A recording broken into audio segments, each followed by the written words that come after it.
And welcome, ladies and gentlemen, back to the Valley of the Judged. I am your one and only gaming monk, better known as Mildra, and with me is my good brother here in the temple, the man of 1,000 runes, the CEO of Zadari Enterprises, and the bane of my fucking existence, good brother Xanatrix. Zadari Enterprises is no longer asking. We are no longer demanding. Nay, we are conscripting. Every one of you is now voluntold into our R&D division. All of you will get a customary mecha that you get to keep after service. Service guarantees a mecha. Just remember, these mecha are experimental prototypes. So don't go pushing them red flags, yo. Also remember, do not push the little red button. Monk, I think our audience is officially too young for that reference now. Skill issue. True. We can at least say that a good chunk of our audience is too short for that reference. Monk, do you have any idea how little that narrows it down? Yes. Good. Regardless, today we discuss traipsing through space, which is truly hell. Mm-hmm. Because remember, as we all learned back in 1979, in space, no one can hear you scream.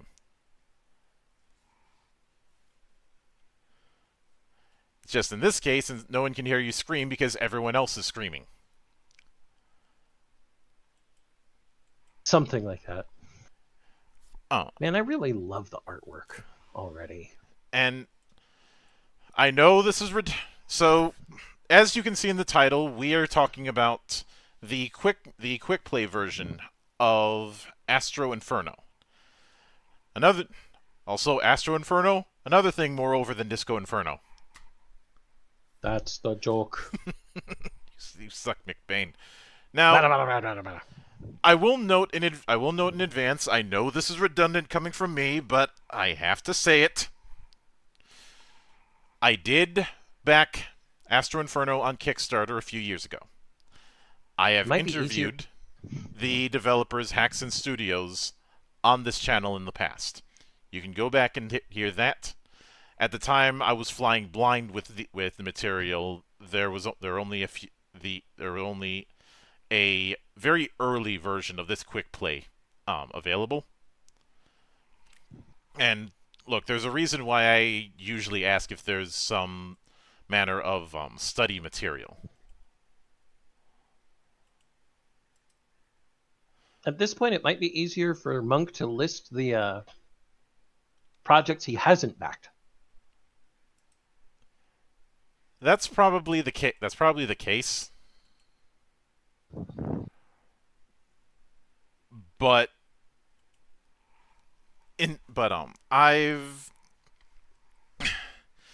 I've realized if I did that, that list would be just as long as the ones that I have. So, mulligan. Mulligan? Yeah. And there's now that being said, those of you who like Argent Metal or liked the tech meets mythos stylings of the last two Doom games, or even some of the similar stylings we've seen in certain boom shoots in the last few years, Astro Inferno might be up your alley, at the very least when it comes to its visual design. Now, with the Quickplay, I should note that this is very much I wouldn't say it's a doom metal game. I'd say it's more black or even death metal in terms of its aesthetic. Unless we're talking Norwegian black. I mean, aren't we? But the quick start that we're covering, it was the last quick start that was put out before the full version was given out to backers, including myself. the only nitpick that I have right out of the gate is the fact that on paper this is a 55-page document. In practice, it's going to be longer, but it's not going to feel as much because of how it's presented. But as a general rule, I'm not the biggest fan of spread PDFs. I know that they probably look good on some readers or on some ultra wides, but as a general rule, I'm not a fan of them. Especially when there's those spreads that don't have bookmarks, meaning that the page number that's in a table of contents doesn't do a whole lot for me. Yep. Now, admittedly, some of the art that's in this is stock art. I've seen some of these pieces before, but the rest of it, cool. the rest of it isn't. And I think there was one little gaffe where an image didn't load properly when they compiled the PDF. But I like the message at the opening of this Quickplay document. The views represented in this work do not represent the views of Haxon Studios. We have a much darker and less optimistic view of humanity as a whole. Mm-hmm. But oh boy. Now, normally I don't get into the setting part of these kind of things. I think with this one, it's somewhat necessary. Do you want me to read that first page with the 3 different landscape views on it? Yeah. Okay. 2068, Regenesis. The world was on... 2688, yes. I said that wrong. Mm-hmm. Thank you. 2688, Regenesis. The world was on fire. The red dust had swept the surface for 72 hours of screaming horror. 28 billion bodies were turned into blood yarn, pulled into the skies like a bloody cobweb of infernal evil when the red gods emerged from the Michigan Red.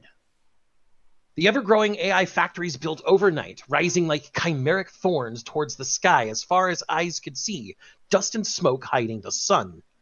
The crown of man's creation turned into nightmares. Desperate survivors in bunkers and vaults turned to science, but were once again betrayed by machines and contagious nanoviruses not bound by physical barriers or range, terminating whole settlements deep underground and even space stations off-world. They prayed to their gods, but were met with silence. In this most desperate moment, an unknown number of settlements turned to darkness, sacrificing their loved ones in unholy rituals, praying to the Dark Lord for salvation. And Satan answered. Let's see. After that is a bit of an excerpt called "The Creation in Ashes." It looks like this is a almost an excerpt from Revelations. Mm-hmm. It is, because it says the Rapture 13:4:1. This is essentially a version of Revelations almost. Pretty much. Names the 7 demon princes, except there's 8 of them here. Interesting. Mm-hmm. Also gives them numbers, which implies that there's more left. Yep. Interesting. Mm-hmm. So I have to read out those names at least. Asmodai the 8th, the strangling fruit. Beelzebub the 9th, the lord of flies. Mammon 10, the trickling mind. Or is that trickling? Or brickling? I think that's a trickling mind, but misspelled. Yeah, that's trickling mind, but misspelled. Belphegor, number 11, the Forsaken Soul. Abaddon, number 12, the Bottomless Pit. Leviathan, number 13, the Writhing Ophidian. Lucifer, number 14, the Morning Star, obviously. Mephistopheles 15, the Third Pool of Sacrifice. I think these references are references to the days that are in the little rapture stuff here. which reads, as death embrace our souls, predictions freeze into a single moment in time. The Lamb, the seven-headed Hydra, fire and death. 8th day, the seed-bearing plants, trees, and fruits of earth turn into poison. So yeah, Asmodai, the strangling fruit. 9th day, mankind and all his creations like lice scattered into the darkness. The Lord of Flies. 10th day, all living things turned inside out and cast into the void. I'm not so sure it tracks anymore. 11th day, night and day merge into the dusk of the 5 witches. 12th day, mountains and rocks melt into fire as the surface crumbles. 13th day, sky and sea reach their 4th state as the universe boils. Does that mean sky and sea turn to plasma? What? That's technically the 4th state of matter. 14th day, light and darkness knit together into one and inverted into the abyss. 15th day, dream and myth lost into the black void as the creation is undone. And then it skips chapter 4, verse 11 and goes straight to chapter 4, verse 12. Ensue the great fog, colder than the eyes of God, hail the Black Emperor and the kingdom of the Black Ghost. This must be from Satan's Bible. Probably. I am severely confused, but I like it already. And because what? Then we have the table of contents with it saying everything is subject to change. Oh. We also have an inverted septagram, because that's a 7-pointed star, not a 5-pointed star, but it's also a weird 7-pointed star. Along with the placeholder symbol, cross of the Leviathan, everything will improve. Okay. Let's see, then we have a introduction that's talking about what is a role-playing game, what is the goal of the game. I'm skipping that for reasons I've mentioned. I do Pork want chop. to. Pork chop. Mammon is one of the 7 demon princes of hell that specifically embodies the deadly sin of greed. Mammon is not a 4th-rate jester running a 5th-rate Aussie circus. I don't know where you got that from. Mammon is probably one of the 2 most dangerous demon princes, depending on, well, most of the mythos you see him in. But back to back to this. So, the concepts of Astro Inferno is what I want to focus on. First is the rules as a saga. Astro Inferno has a rule set built for epic and legendary tales. Many rules are not defined by mechanical values or fixed outcomes, but instead rely on storytelling aspects and more floating situations to be interpreted by the players or the GM. The responsibilities of the GM are much higher in this kind of game, and therefore they are given much more power to decide the outcome of things. All rules in this book can even be considered to have an overarching rule, that the GM has the power to set aside any rule and dictate how the story progresses. We have Rule 0 in there, which I can hear the salt from the ivory tower. Oh. Well, I mean, they're in hell now, so of course we're going to hear the salt from the ivory tower. Salt, wailing, and gnashing of teeth. The story is the most important thing and must always be the focus. It should be thought of as a myth being retold, so avoid getting stuck in the smaller details. A lucky character can perform many actions at once, progressing through many layers of the story. The mechanics of how they were able to do this are not the focus. The story of how they did it is. A great role could let a player climb a wall, sneak in, and steal a key from the guard room above. The focus should be on how the thief silently jumps out from a window with the key in hand just as the guard turns around reaching for another beer, and not on what the guards in the room are wearing or how they are armed.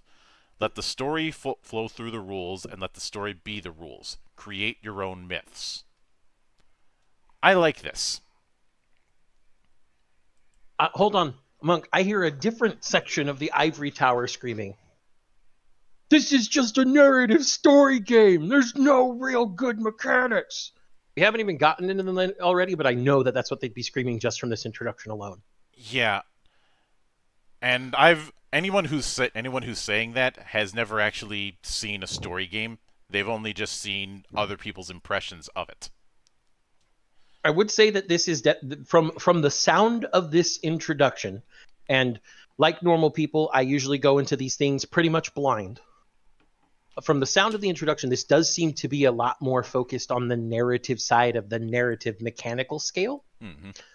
But the narrative being the mechanics makes that a moot point. I've mentioned it elsewhere, but something I've always been fond of is games where the mechanics and the narrative are a yin and yang to each other. Yeah. You know, two ends of the old Taiji. Yep. But then we For have those who don't leveling. know what the Taiji is, everybody else will know it as the yin yang. Mm-hmm. Yep. But then we have leveling up.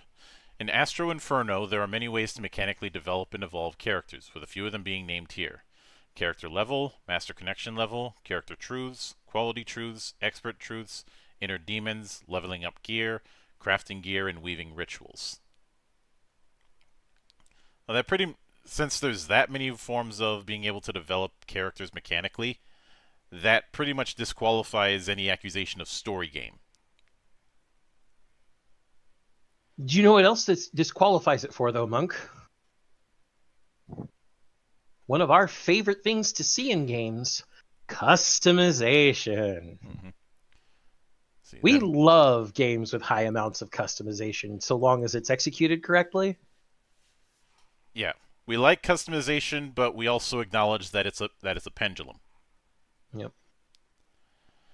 Then we have the party, the group of characters that the players portray. It's mostly just going into what a party is meant to be. But I do like that it notes that if there's too many negative interactions between characters, then the GM should step in. This is definitely a setting that could encourage people to be lone wolves if left unchecked. And anyone who's trying to play the lone wolf or the silent solo, play something other than TTRPGs. Or play a one-on-one TTRPG if that's really how you want to do it, because they do exist. There are one-person, one GM TTRPGs out there. Mm-hmm. I'm gonna be covering one later this month. Yep. Now, two things I'd like to point out. The Seal of Leviathan is not everywhere. They do have the Seal of Baal, King of the Black Coast, first spirit and king of the Satanic Court there. Mm-hmm. I'd also like to point out that they have in the introduction they have a section called Goal of the Game, and the first sentence is all I need to read to piss off probably all of the ivory towers of the past. The real goal is to have fun. Mm-hmm. You can hear it in the distance, Monk. I'm pretty sure some drums from the towers. I'm pretty sure some of them would argue that they are having fun in their grand campaigns. To which I say, why is it that so many debates seem to be about what is the right way to do things? Mm-hmm. But moving on, then we get to definitions of the game. So we have the journey, a collective sheet that the party shares where they all write down all events that have happened so far and all character experience they've provided. There is a form fillable version of the journey sheet that I do have access to. Let's see, then a scene, which is exactly what it sounds like on the tin. I do like it says if the rules say something that lasts a scene, it will last until the scene is over or until you change the setting. You have to have a sense of logic though. If the scene is a montage through 100 years of endlessly fighting a horde of children from a great mother, that potion you drank that makes you immortal for the rest of the scene won't be active the whole time. That makes sense as well. Mm-hmm. See, verse is a short period of time. In every verse, you perform one action, so verses are basically turns. Downtime is exactly what it sounds like on the Tim. Yep. Distance is not measured in units, but instead a tier scale is employed. So, from lowest to highest, it's intimate 1, touch or within reach. Room 2, the length of a normal-sized room. Hall 3, the length of a large hall you can dance in. Palace 4, the length of a building containing many halls. And city 5, the length of a city or village, or even as far as the horizon in some cases. Whenever the rules tell you to increase distance tier, raise it to the next step in the table above. If nothing is mentioned, consider the starting distance to be wardrobe 1. Which looks to be an artifact, since Intimate 1 was the name in the distance table. Mm-hmm. See, then we have a blank square that says image of unknown origin, probably not children playing, keep it secret, keep it safe. I wonder if there's actually an image there. And if we change the contrast, would we find something? You look hard enough, you can kind of see an outline, so maybe, but I don't feel like digging out Photoshop in order to do it. All right. On the next page, we have rarity. Gear, which includes armor, weapons, and every sort of item, is divided into 5 tiers of rarity. From lowest to highest, mundane 1, something you could pick up from the gutter, worse than expected. Ordinary 2, the normal quality of an item, as you expect an item to be. Excellent 3, special item that sets it apart from other items, better than expected. Masterful 4, a unique or at least famous item, not necessarily perfectly crafted, but very rare. Legendary 5, an item of legends or gods, already is or will be part of history. Items get different truths depending on their origin and their tier. These can be anything from broken or inefficient to self-cleaning or spewing fire and ash. Then we have the dice that you'll need to play the game. D6, D8, D10, D12, and D20. Heck, get a D4 while you're at it, because who knows, right? And dice are a lot of fun. This game knows its audience. Hang on, let me check. No lies detected. Yeah, no. The D20 is the most utilized dice in the game, and all players should be in possession of one during play. You will be rolling it all the time.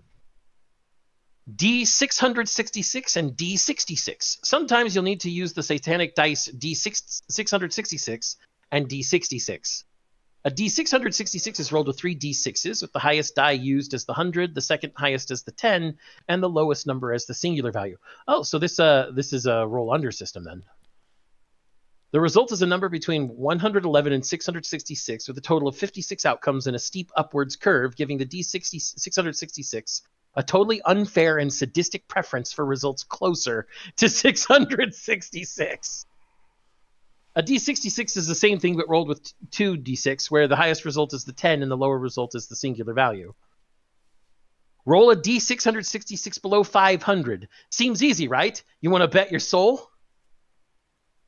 Remember, whatever the highest die is becomes the hundreds place. The second highest die becomes a 10. So if you roll a 5, you've already lost. You roll a 5 anywhere in that roll, you've already lost. Mm-hmm. I'll also like to note that we have the second seal of Agarez, Duke of the Black Ghost, the second spirit and Duke of the Satanic Court. That's actually true. Baal and Agarez, out of Solomon's 72 demons in the Lesser Key of Solomon, are always labeled as 1 and 2. So they're mixing not only the 7 demon princes, but the 72 demons of the Lesser Key of Solomon. I love it. I love it. Also, anybody asking, how the fuck does Zan know that? Shut up. You don't need to know why I have that information. You don't want to know how I have that information. Shut up. But then we have Origins. Astro Inferno has a deep lore that delves into religion, myth, and science. This is divided into 4 sections called Origins. There's so much more than just origins, but for simplicity's sake, we'll call them that. All these will be explained further in their separate chapters. So the 4 origins we have are Ancient, Herod, Genesis, and Alchemy. So Ancient. The Ancients are the gods of humanity's myths and ancient religions. They are the golden-blooded beings. And it talks about things like the dead and lost gods, the titans, and ancient tech. With a side note saying this book focuses on the 3 pantheons of the antique Egyptian, Greek, and Norse myths. But you're of course free to incorporate your own favorite gods or myths into the game. I also like here that they actually have specific examples of these things, such as dead and lost gods are Osiris, Zeus, Thor, Titans, the Sphinx, the Scylla or Fenrir, and ancient tech being the Feather of Horus, the Trident of Poseidon, Hlidskjalf, the Throne of Odin. Anyone who doesn't know how to say that, suck it. Also, anyone who doesn't know what that throne does, also suck it. Because just look up what the Throne of Odin does. Come back to me and go, holy shit, why does no one ever talk about that? Fuck off, suck it. I don't know, I'm in a spicy mood today, fuckers. Yep. So then we have the Herod, the fallen angels who fell with Satan from the heavens and their offspring. They are the true unlight beings. Of course, we have Satan, the seven kings, the satanic princes, each responsible for the 69 dominions in the Black Kingdom, and Herod Tech, originally coming from the Abyss or the Beyond, and is of satanic origin. Items have infernal properties and evil, sinister abilities, being made of materials like flesh, bone, and living organs. They are often alive and sometimes even sentient, with the horrific Horuxes with souls inside being some of the most coveted items. I have to point out that at the bottom it says the page, probably some nice imagery here. Okay, we are only a few pages into this quick start document, and I absolutely fucking love the sense of self-deprecating humor they have with things like the layout and the fact that they have the seal of Leviathan everywhere. They're like, these are all placeholders and maybe some good images. Go check out the core book. It'll be better.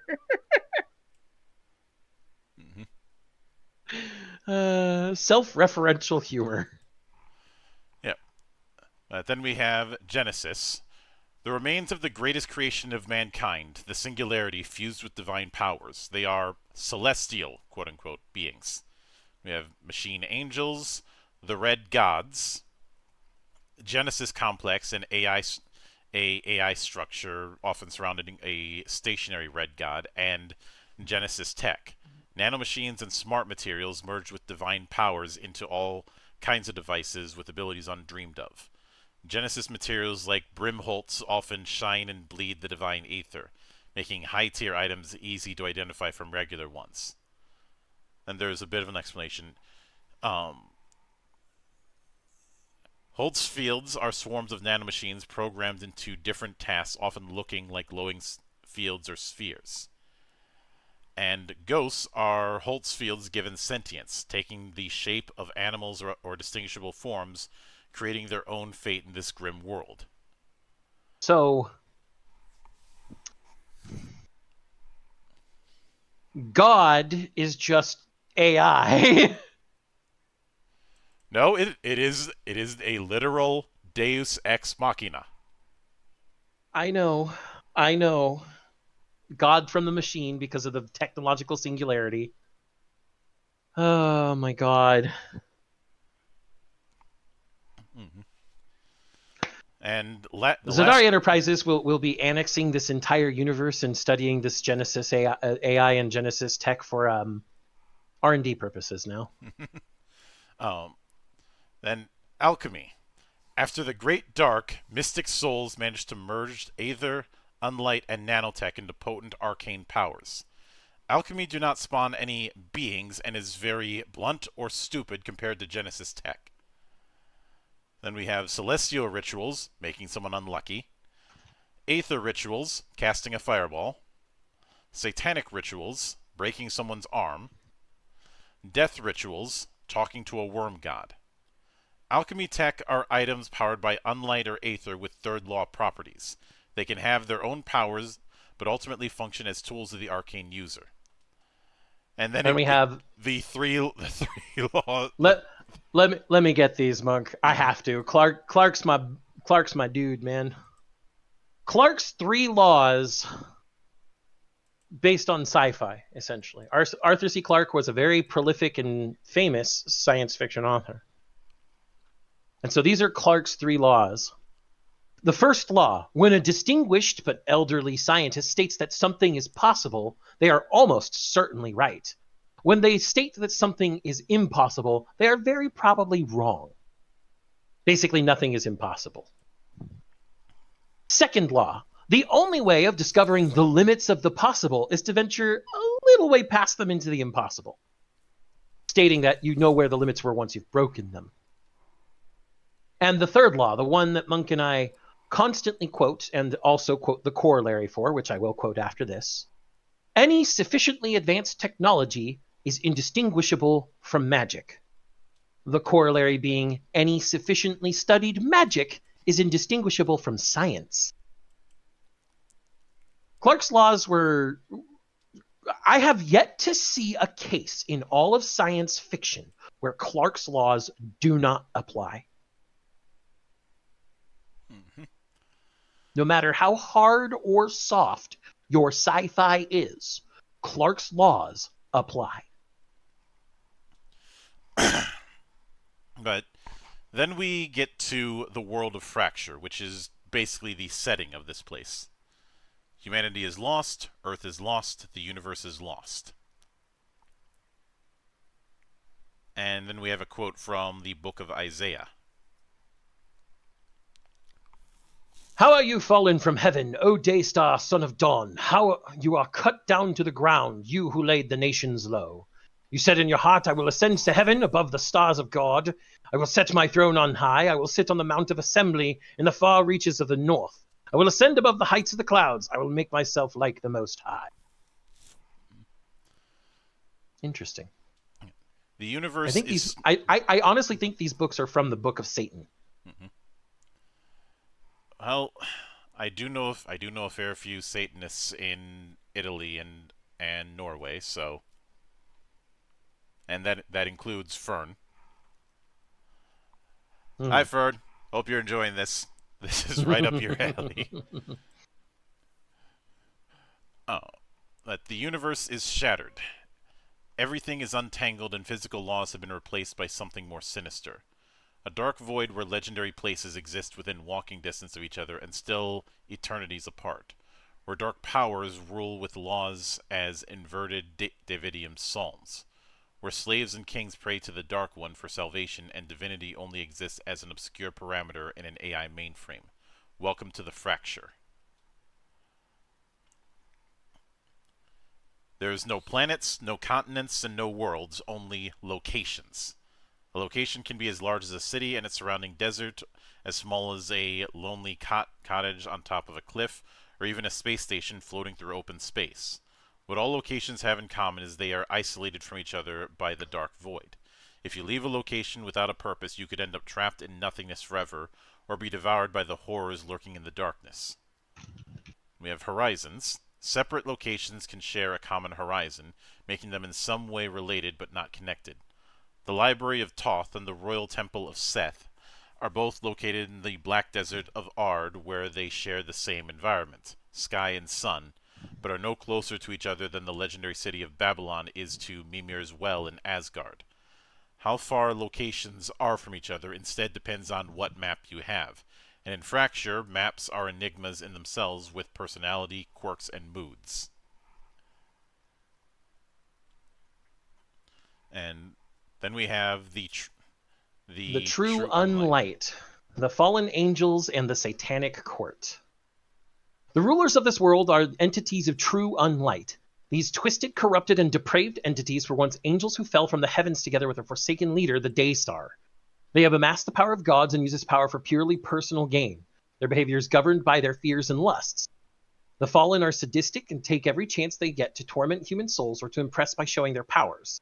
They love to evoke positive feelings and emotions among souls just to tear them down in the next second, and a conversation with some of them can be like torture itself. Fallen angels have a multitude of servants, children and other beings in positions as stewards, soldiers, priests, and administrators within the government of larger settlements or the satanic court, church, or legion. The angels have bred with all sorts of entities during the eons, and many of the creatures, gods, and monsters inhabiting Fracture and its relative planes are examples of offspring of angels blended with other entities. So we get a general timeline of the Fracture. Mm-hmm. It's existed for at least 1,000 years, and the Black Emperor slipped out of existence, which caused a power vacuum that caused the Great Dark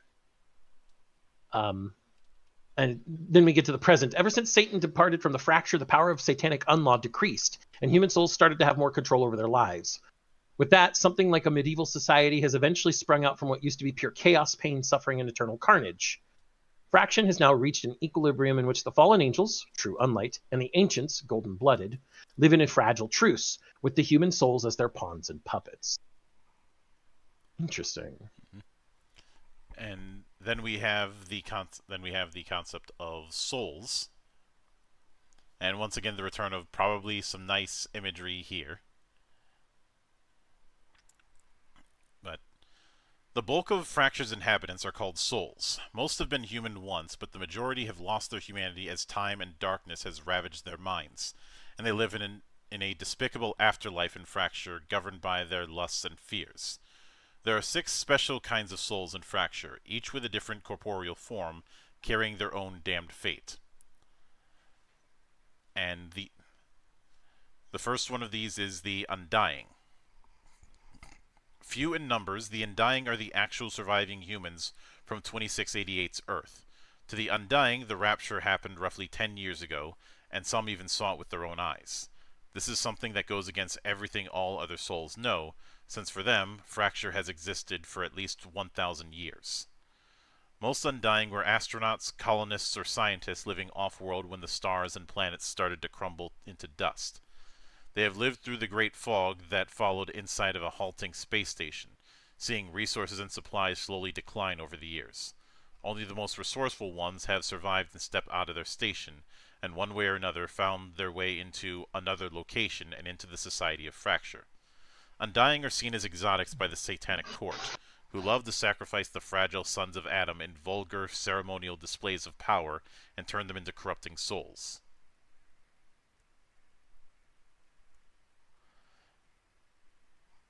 I do find it interesting that they're considered ugly and revolting by true unlight.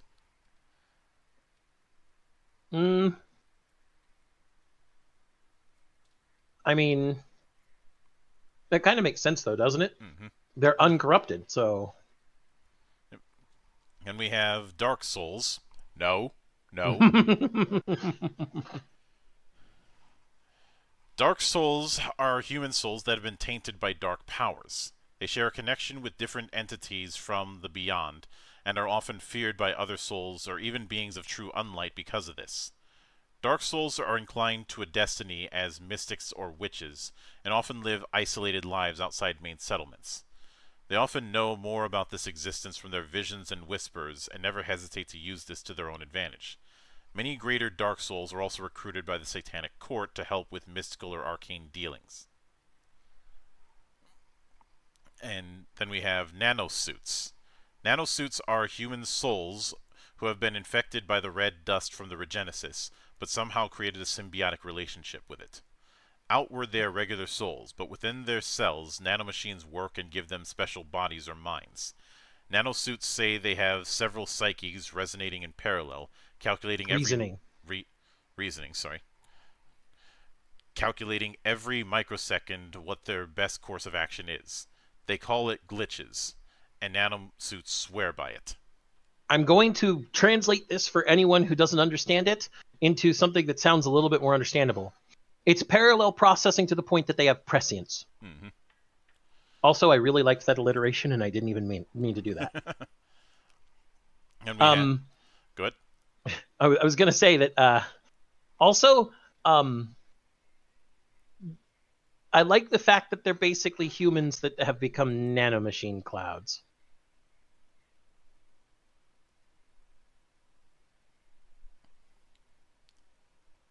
Pretty much. I'm going to take the second page now, Monk. Yeah. Okay, so for the other 3 types of souls, first we start with a satanic entity. Highly corrupted human souls who often grow in size and become demons with unproportional bodies and infernal aspects. They are monsters and often develop demon-like traits, making them more like the fallen angels than like other souls. In general, souls avoid contact with satanic entities, since their presence often foreshadows violence and death. The satanic entities are the only kind of soul that the Satanic Court tolerates without prejudice, and some highly corrupted entities can even be celebrated by soldiers or leaders of the court, who often recruit the entities as soldiers and champions in the Satanic Legion. Then we have the Genesis machines. In the Regenesis, there were machines which, either digitally or organically, had human souls equipped within them. After the Rapture, some of these machines were disconnected from Michigan Red, restarting into a new existence. I have to ask this question, even though I know it's probably wrong. No, in fact, I know it's wrong. Never mind. I don't have to ask the question. They are huge, often tranquil, robotic life forms trying to find a place to fit in while figuring out their humanity inside their machine bodies. Genesis machines are despised by the Satanic Court and persecuted whenever given the chance. This despise has, in many cases, spread to general souls, making hostilities against them commonplace in most settlements of Fracture. And finally, we have the Liliths. Some of the true demons that escaped the Rapture were the Liliths, who now take refuge from the fallen rulers by hiding in human bodies. They are beings of the beyond, who are lost and weak in this world, longing back to their former life of happily feasting on the spirits of humans. Liliths are demons, but charade as souls in human bodies. They always have female form and commonly possess abilities alien to human souls, such as reading blood and traveling the deep. Liliths are an exotic and unknown factor in Fracture, with their presence being generally unheard of by souls, the fallen, and the ancient gods.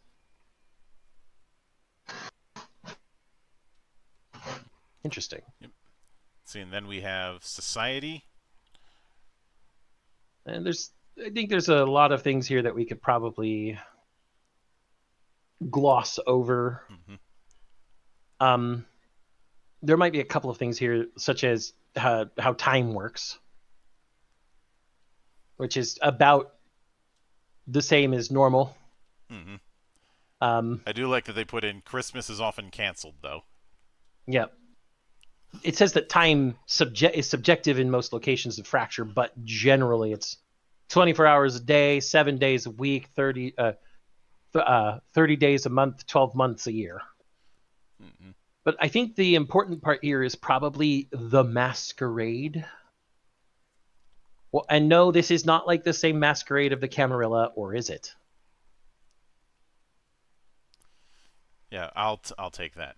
It's an ever-going event, making the masks and putting dirt on your face to avoid the beatings and the torture.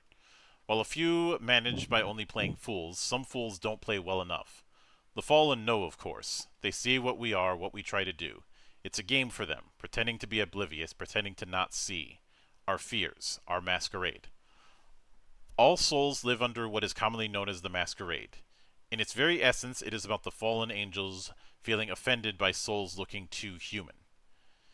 This sickens them and reminds them of their time being divine angels. True unlight and their most devoted disciples often actively hunt for souls who look uncorrupted, like the undying, young children, or rare bloods to punish and ridicule.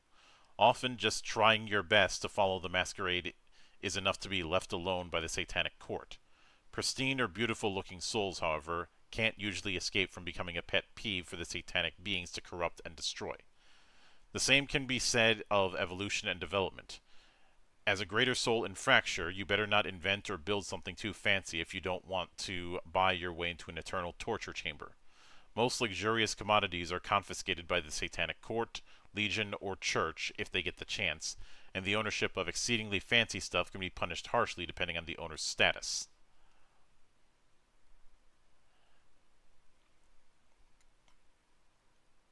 Interesting.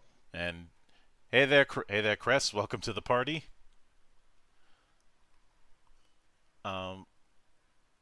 Wait, they repeated a page here. Did they? Yeah. The next page. Oh yeah, Society twice in a row. Oh, because Core Edition, Legend Edition. I don't know what the difference is.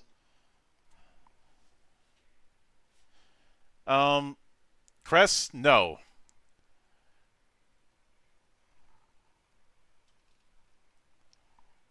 He's saying someone made an RPG about Satan worship. No, this is a post Revelations game is the best way to put it. No, okay. So you missed the opening where I read the stuff about what happened. Essentially, humanity designed an AI system that went rampant and started wiping them all out. They tried to pray to the gods for it to happen. That didn't work. They tried to make new technology to face them. That technology just moved against them. So then people in their desperation turned to Satan, and Satan saved them, sort of, by breaking the universe. Mm-hmm. Then we have Also, to Pork Chop says, "Wait, hell isn't 40 hours a week, so you're doing nothing but working the 9 to 5?" That's Mundania. We're not covering that till next week. Yeah, this isn't Ragnarok, brah. Mm-hmm. I see the difference between the core edition and legendary edition, though. Not only is the coloring for the core edition different and has a seal of one of the demons on it, at the very top and bottom, in the top and bottom footer and header, declaration of directive: no feces in the beer hall. Miscreants will get their chest opened by woodsaw out in the agora, their organs displayed for all to see. Hail Satan, the management. Official execution of the undying soul Saturday, 2 p.m. Twice the amount of mead in the brown juice all day. And then at the bottom, the sweet nectar of the damnation, feeding the worm gods with blood and bile. Cursed be the putrid gods, purloined descendants sprung from flesh bleached white and scarred. Man, there is so much. Also, at the very top, it says small sketches of masks here above Masquerade. Mm-hmm. And there's Cress is so much here. If there's any cosmic, as far as space themes, time and space are a flexible affair, and as far as cosmic horror, I would argue that of the 4 types of bloodline things we read above, the 4 types of people, I think all of them have a chance to be cosmic horror. Mm-hmm. The ancients, the satanic, the ancients, the Herod, the Genesis, and the alchemy. All of them have a chance to be cosmic horror, especially since all of Clark's laws are in full play here. So, cosmic horror would probably depend table to table. Mm-hmm. But then we have a side note about Death Singers, who are chosen souls who defy the unknown outside the safe settlements. Their destiny is death, and they measure their life in verses. Death Singers are gifted with a master, an entity of light or dark or something in between, who has chosen them as their champion. The master grants their champions powers and blessings, and can even save them from dying. This is something many masters use as a bargaining tool to make their puppet loyal and faithful. If the Death Singer's spirit gets too corrupted, however, their masters can't save them and they face true death just like all other souls. Being a Death Singer puts you in the limelight of all the powers in Fracture. Souls fear you, true unlight envy you, and the primordial powers of Eternals and Worm Gods are curious at the particular irregularity in their cosmic force you represent. Eternal Wanderers. Death Singers seldom settle down anywhere, instead living their lives exploring Fracture. They are found in almost all settlements, traveling, exploring, questing, and selling themselves to the highest bidder as mercenaries. Then the death of a Death Singer. When a Death Singer reaches their last verse, they sometimes settle down in a quiet place far away from other souls and let their final verse ring out. When they go beyond their final verse, their master can't save them anymore, and they turn into fiends of Fracture, creatures of unlight. I like that on the art here, they have on the armor pieces sacrifice and bravery inscribed on pieces of the armor. Mm-hmm.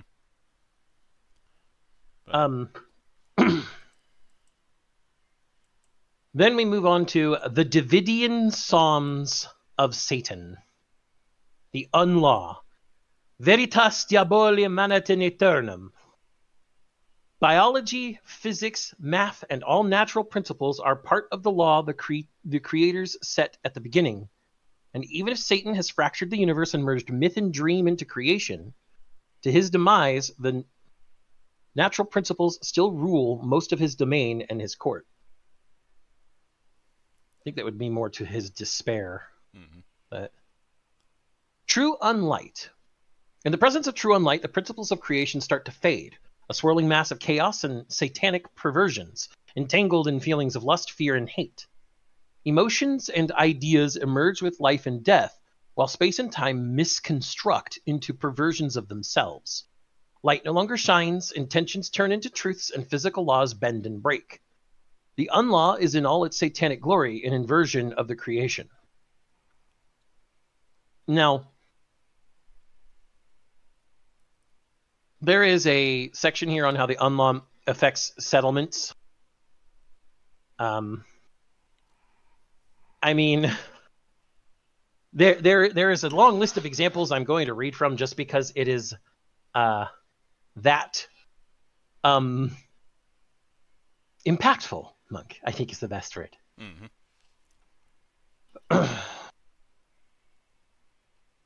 So it first says the unlaw makes reasoning and planning everything more complicated, almost impossible.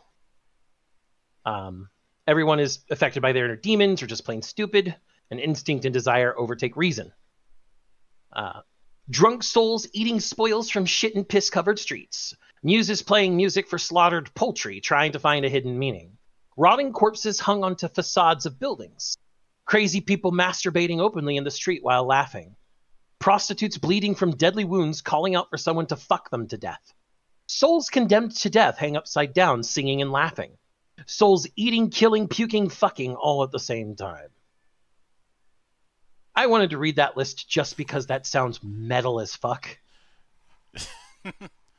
I mean, that's some fucking black metal if I've ever read it. It also talks about how it's basically pure chaos and how there are types of souls who are not very affected or how they're affected by the unlaw. Greater souls are hardly affected by unlaw. Regular souls, called ashen souls, are just affected in a regular way by the unlaw, and soiled souls are heavily affected. It also has two sections based on those those who are hardly or heavily affected. The state of souls in the realm of the blind, the one-eyed is king. Soiled souls, the most far gone, are called soil souls, treated as animals by other souls who regularly have to chase them out of their living spaces and beat them when they get too familiar. They can often be seen roaming their communities, acting on instinct and seldom form an identity, never creating any civilized life for themselves. The worst kinds have lost all their humanity, being far down the path to becoming creatures of unlight. And then greater souls. Souls who figured out a way around the confusion of unlaw. They could change their community and often have esteemed roles as aristocrats, clerics, business owners, or adventurers. And there are different ways of dispelling unlaw. Blessings, arcane arts, artifacts of different kinds, ambrosia, even the divine ether itself can help mitigate the effects. The few souls who manage to traverse the insanity unlaw progress to become greater souls in their communities, and they're treated as higher beings, usually. There are discrepancies, however, where greater souls can be utterly insane and highly affected by the unlaw, and still somehow manage to keep their position in society. And it talks about the inner fracture, which basically the inner fracture is a place where the unlaw has more and more influence, and dream and myth become more prevalent. But according to the because of the Temple of Anubis and how they save children's souls, the city of Babylon is an exception to the mayhem in the inner fracture, and one of the more functional societies deep inside the fracture. Interesting.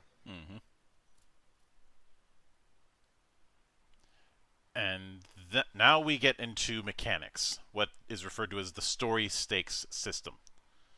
The mechanics of Astro Inferno are fast-paced and designed to be a midway path between old-school simulation and more modern storytelling. The system consists of checks made to your qualities and skills. The lower your roll, the better your result.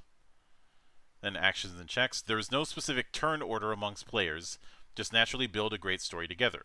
Every time your character does something, that is an action. Whenever you want to make an action that will go wrong, you roll a check.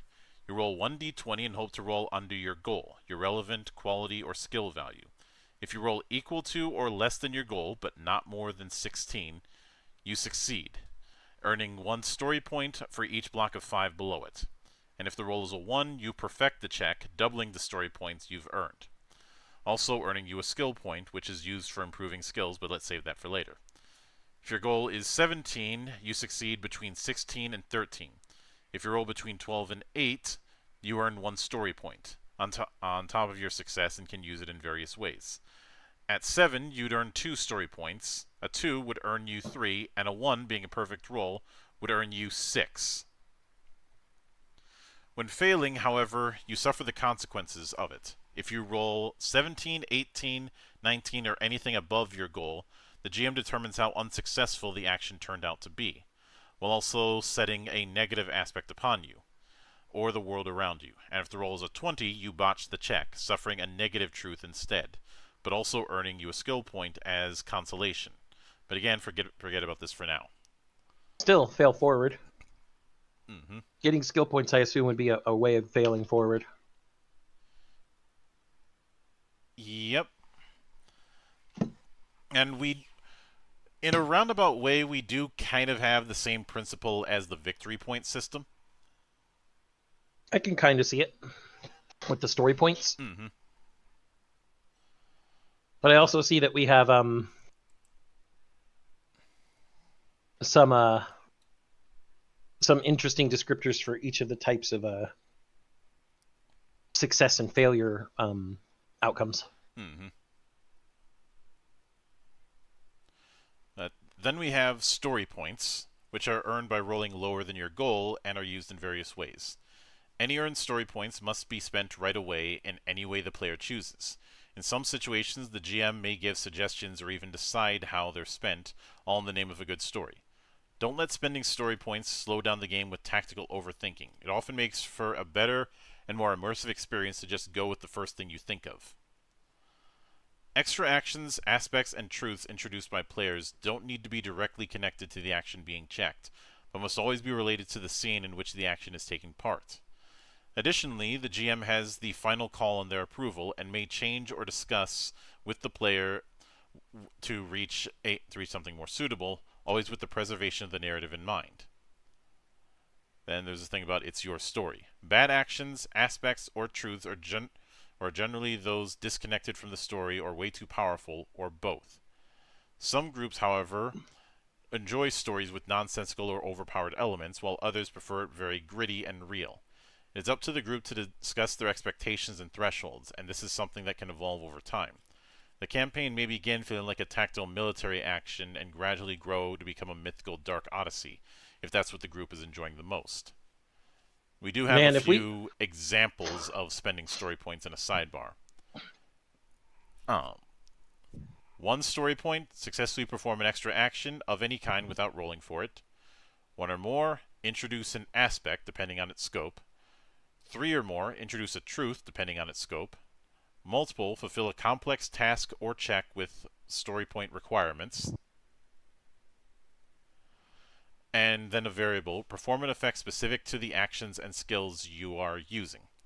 So story points can kind of function as the equivalent to difficulty in this system, it seems. The more of them you get, the less difficult things are going to be for you. Mm-hmm. Monk, I have to be honest here.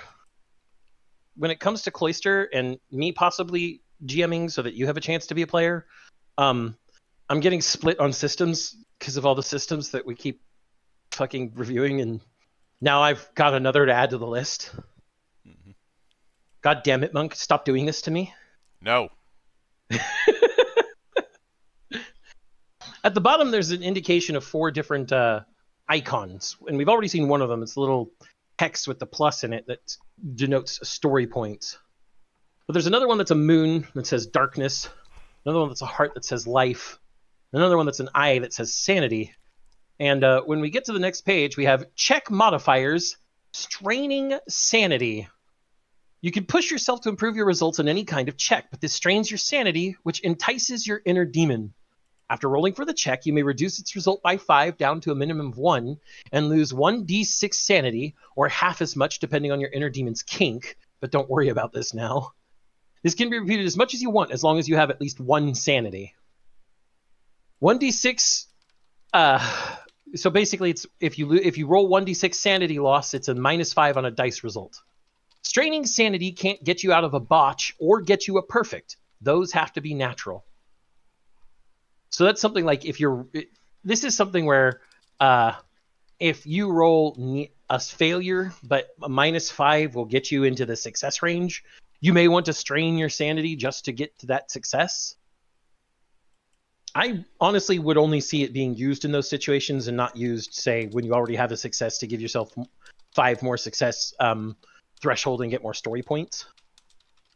I that would not be a good trade-off in my mind. Then we have alternate checks.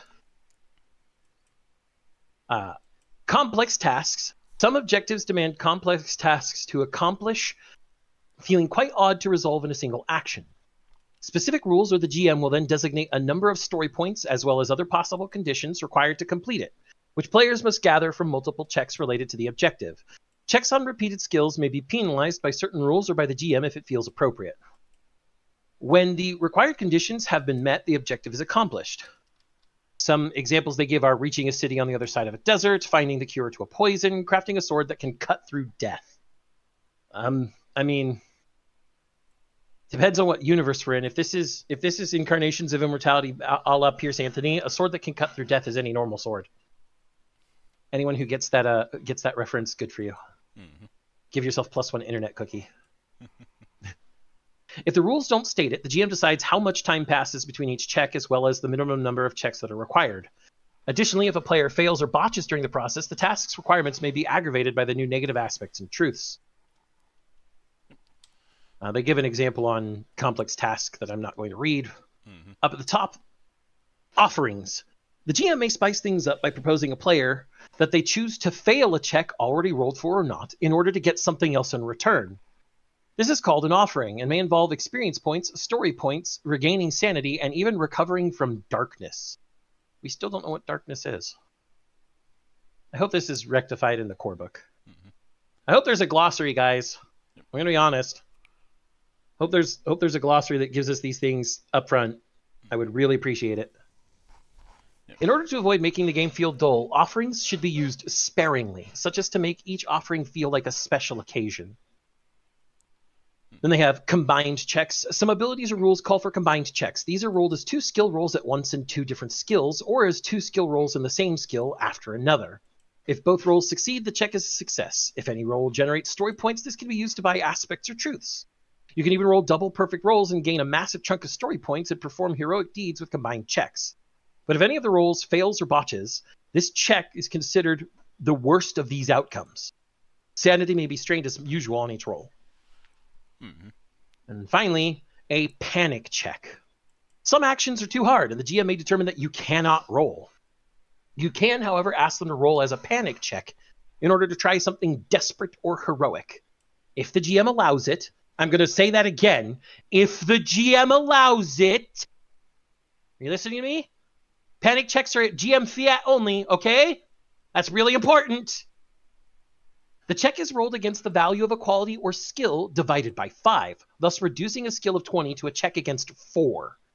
Additionally, no results generate story points, and failures are considered botches. You can still strain your sanity unless you roll 20. So, one more time.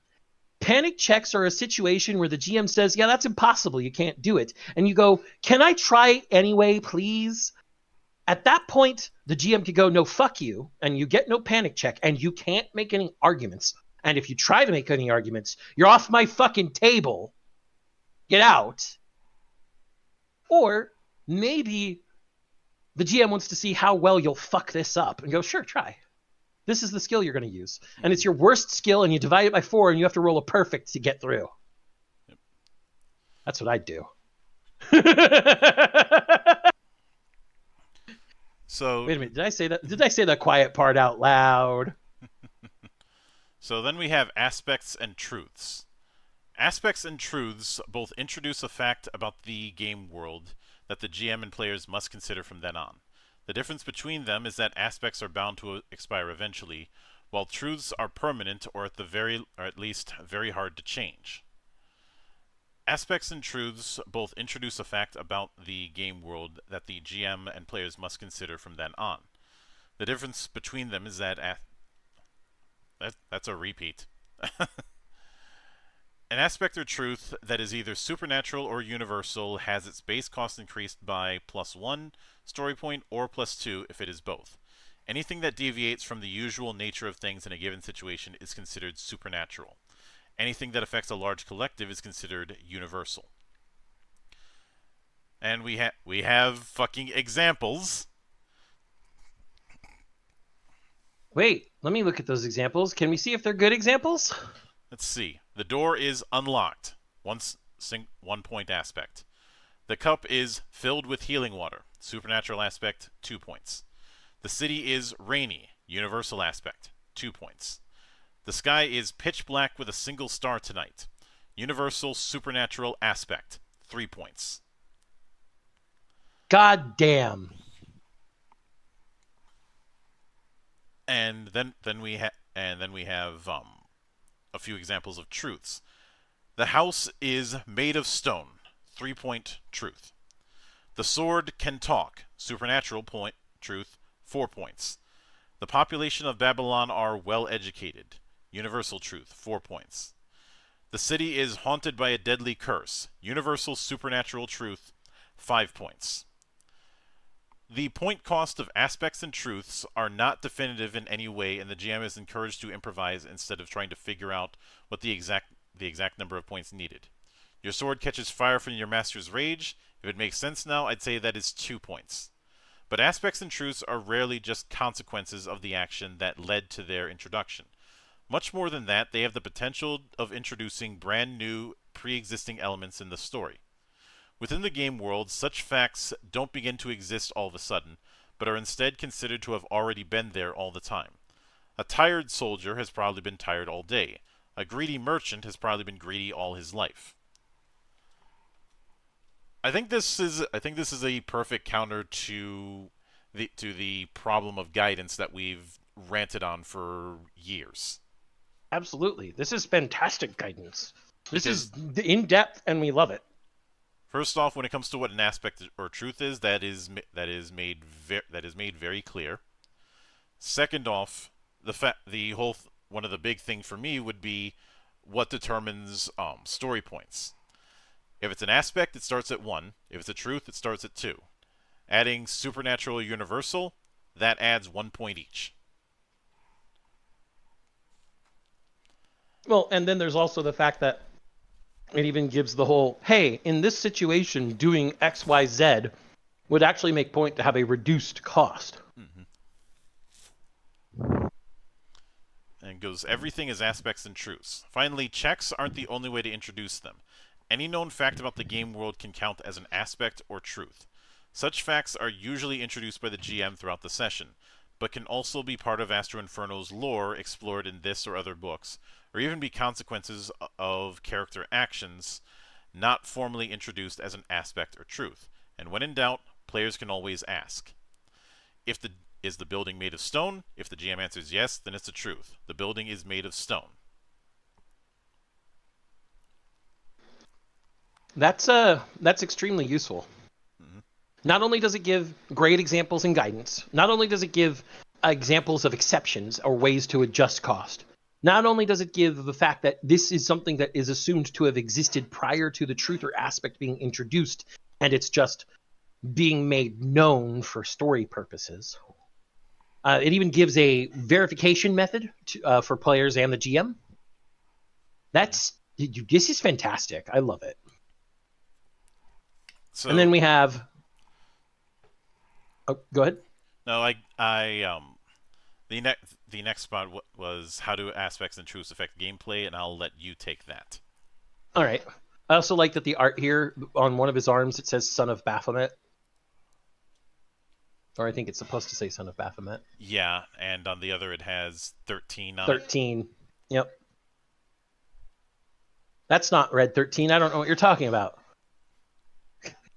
How do aspects and truths affect gameplay? First, you have to consider the narrative effect that they inflict. If a building is burning, it will probably burn down. It will probably give you damage if you run into it, and it will light up everything around it, and so on. Logical stuff that everyone can agree on can also have an effect on gameplay, without it having a mechanical result. Players can directly use aspects and truths by claiming that they help them.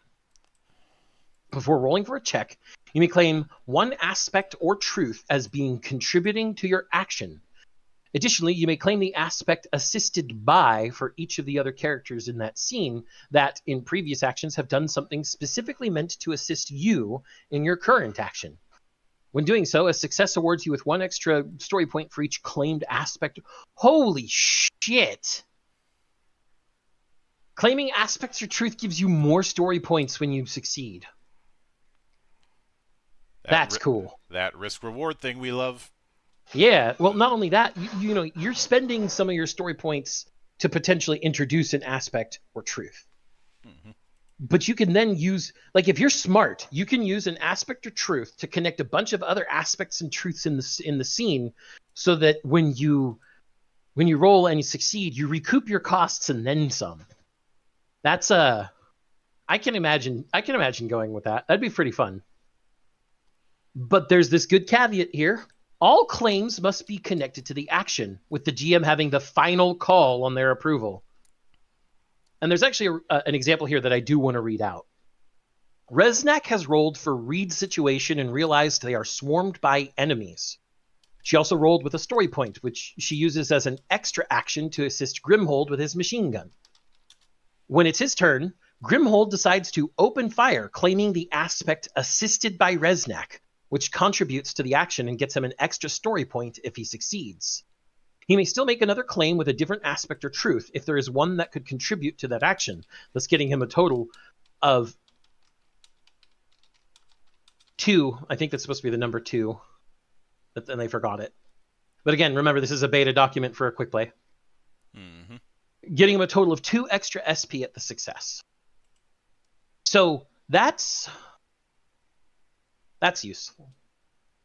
We also have the section, the GM using aspects and truths. The GM may also affect player actions using aspects or truths. The most usual way of doing this is by requiring a number of story points to be spent. When resolving such checks, all story points are lost and the check is considered a failure if the requirement isn't met. As an example, they say, since it's dark, you need 2 additional story points to succeed in this climb roll, so if you only get 1, you fail and don't even get to use it. There are various ways other than extra and required story points in which actions can be affected, both positively and negatively. Moreover, aspects and truths can also be used as passive effects that are not bound to any action. When evaluating how to do so, the GM should always keep in mind that most of the time, sanity is less impactful than wounds. I think they mean life. Which is less impactful than story points, which is less impactful than darkness. Darkness is at this point. We have... Since the tome is cursed, you lose 3 sanity every time you interact with it. Since the city is boiling with unlight, you get 1 darkness for each day spent in it. Since the drink is harvested from Freyr's hair, you heal 5 life if you drink it. Since the food is poisoned, anyone eating it will pass out. Because you are huge, you don't fit in the sewer tunnel at all. You simply cannot enter it. Finally, remember that aspects and truths are much more than just tools for affecting actions. They are an intrinsic part of the game world, which can have much greater impact in the story outside of checks, or even have no impact at all besides being a memorable feature everyone enjoys. Mm-hmm.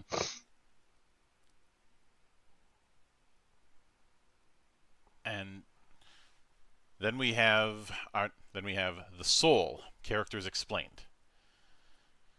You are a soul in a lost universe, lingering between myth and dream, where the only constant is death. Something has chosen you. It whispers to you at night. It screams at you when your adrenaline is pumping, and you have a feeling you will meet it when you die. Characters in Astro Inferno consist of 3 main sections: qualities, skills, and features. These hold most of the information you'll need when playing the game. Characters also have 3 stats: life, sanity, and darkness, that determine their resistance to the different perils of the world. Qualities are inherent attributes of a character, while skills are their capacities and expertises. Most souls have qualities and skills ranging from 5 and 20, and it is rare for souls to have any value higher than 25. And we have the values and their meaning in the world, going from 1 all the way to 50. 1 being infant, and as far as meaning, and no influence. Whereas 50 is divine and worshipped. Oof. Yeah, in the world bound by the satanic unlaw and governed by fallen angels with the power of gods, the very notions of strong and weak are twisted. Overall, however, souls do get a general influence, as referenced earlier. Then we have qualities. There are 6 qualities. In each characters have a value corresponding with their comparable strengths and weaknesses. And the 6 qualities are physique, cognition, drive, speed, charisma, and spirit. And they have the things that they dictate. And for the skills. Yep, and then skills. There are 9 skill trees, which are categories that group together related skills, each with a governing quality. Whenever a skill tree is affected, all skills in it are. So the skill trees are arcane arts, affinity, your diplomancer skill, crafts, literacy, movement, perception, infernal survival, shadowy, the skullduggery, and conflict skills. And then features. Features are abilities that you can use to get an advantage, often as a cost. They may come from a character's form, destiny, and various other sources, and are always marked with a crossed sword symbol when referred to. For example, prayers, they give the example prayer of heal 1d6 health. Some features have a limit of use per session. To keep track of that, there's a checkbox beside them in the character sheet. Features are written to be self-explanatory, but due to their brief descriptions, they tend to be open to interpretation in regards to how they are performed, the amount of time they require, and so on. Whenever such situations arise, the GM has final say on how to proceed. Finally, features often lend power from the character's master, so if you or the GM wants to, their performance can be affected by the master's aspects. And so I had to kind of lean into that. So I'll hand it over to you for expert truths. All right. I would just like to note first, before we do move too far beyond, the 6 stats have some pretty big explanations in a bar at the bottom of the first part of the soul page, which is, again, we love that guidance. I just wanted to point it out now. Characters gain an expert truth for each quality and skill in which they reach a value of 20 or more. It can be a specialization that makes the related quality or skill more useful under certain circumstances, or a characteristic the character develops from embodying that quality or skill to the point that it emerges in some way, even when it is not specifically being used. Expert truths are created by the player, with the supervision of the GM to make sure they fit their source and story. They have an example of Sextuga has charisma 20, so she has chosen the expert truth always pretty, which is useful after walking days through shit-filled tunnels beneath a satanic death factory. Abomination has satanic rituals 20 and developed the expert truth attracts crawling insects, which could be good in some venues, bad in others, but it will surely make her presence gruesome. Abominatron, I should say, excuse me. Now, it talks about the 3 stats. Life keeps track of health and fatigue, meaning how much damage you can take before dying. Your life threshold is how much life you can lose in a single blow without suffering a native aspect. Sanity keeps track of mental health and distress, meaning how much stress you can endure before losing control of your inner demon. The sanity threshold is how much stress you can endure in the same instance without having to satiate some of your inner demon's desires. Let me see what this moon symbol is. It says aura, even though we've seen it marked as darkness earlier. Darkness must affect aura. Aura is your resistance to unlight and its derivatives, meaning how much darkness your body can take before being corrupted. Your aura threshold is how much aura you can lose in a single session without suffering a native aspect. And it says aura you can lose. Then on the next page it says, creating a soul, You are a death singer chosen by an elevated entity or deity to support their cause in this blackened kingdom. Their agenda may be unknown to you, but it is slowly revealed in your actions. You have powers others don't and clarity where most lack it. You're seen as a greater soul and would make a prominent leader or even a hero in this world where most act as desperate fools. Other souls look at you as an outsider in fear and awe. The world is powered by fear, occult superstition, and a legendary chaotic despair. Forces of this world want to destroy or recruit you, but you are smarter than most and have learned how to blend in among the numbnuts. And so this is leading into actual character creation, which has a lot of details on it. Yep. But there is an outline before we get into it that says,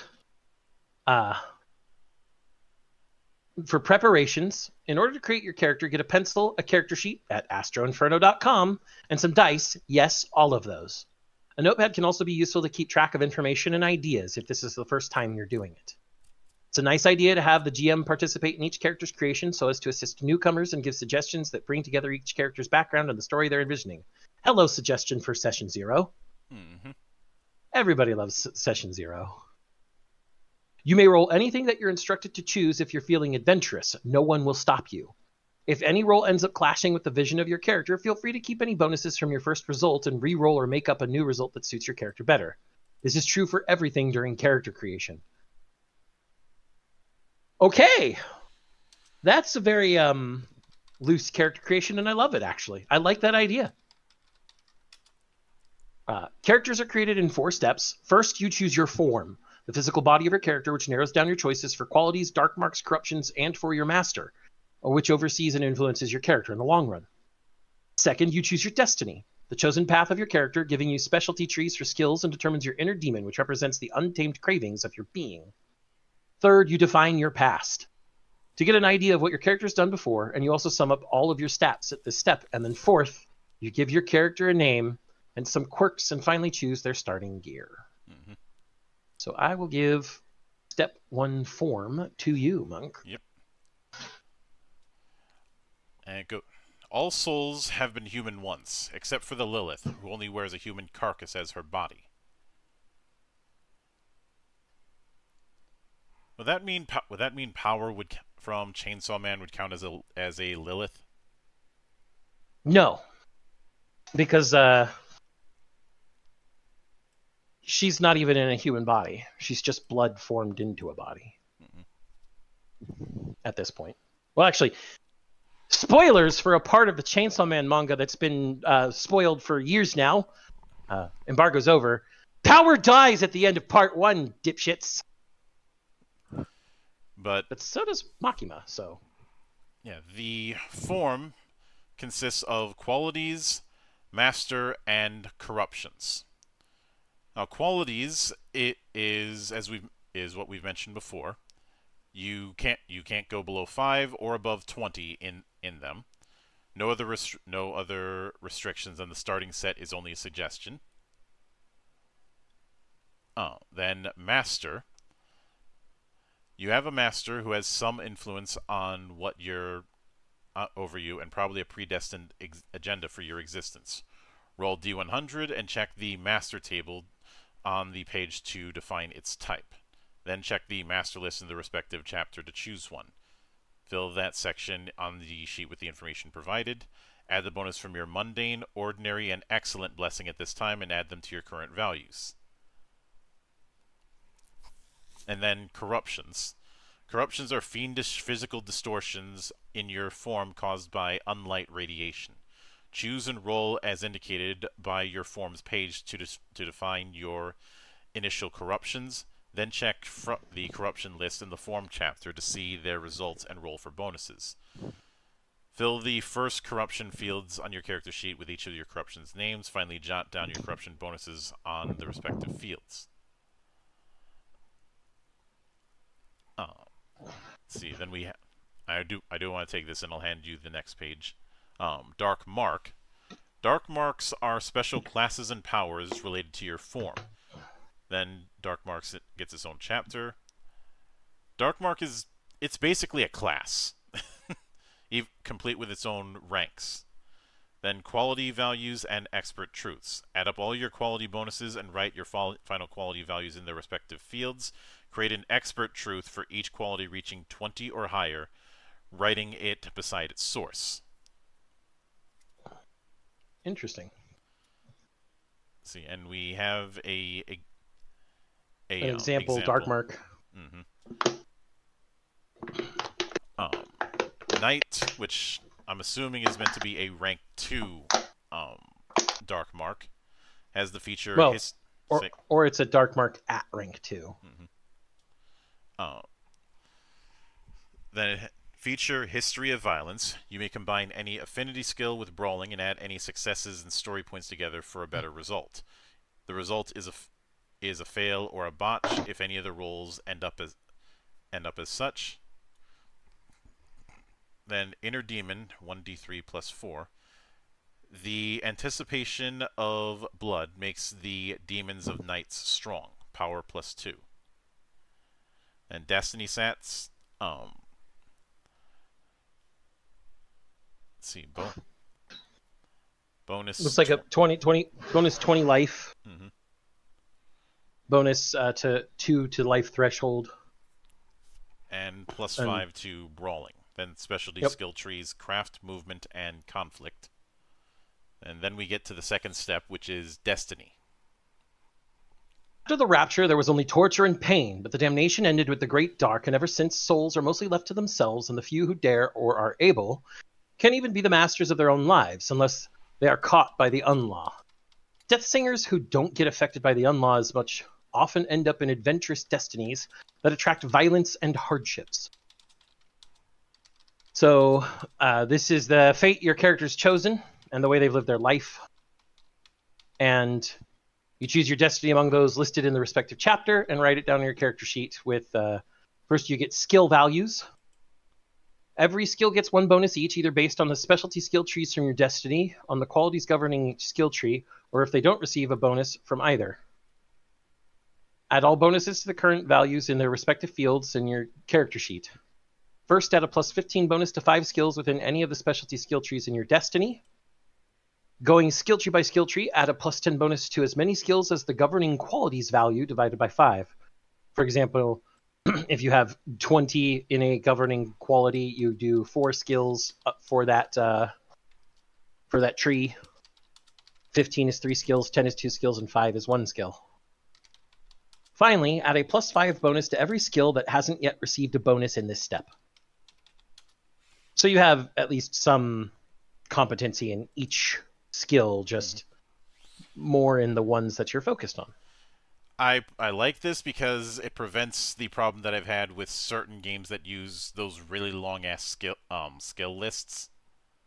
Mm-hmm. I mean, well, and then there's this additional thing having to do with skills. Each skill must get exactly 1 of the above bonuses. If you get more plus 10 bonuses than you have eligible skills in a skill tree, use them instead as plus 2 bonuses there added on top of the plus 15 and plus 10 bonuses. So for example, if we look at the skill trees, only 1 skill tree is derived from physique. And so if you have like a 20 in physique and you can only give it 1 plus 10, you would then change those plus 10, those 3 additional plus 10 bonuses into 3 plus 2s and put them on conflict skills on top of the plus 10 that's already on conflict skills and get plus 16. Mm-hmm. At least that's, I'm pretty sure I'm reading that right. Yeah. But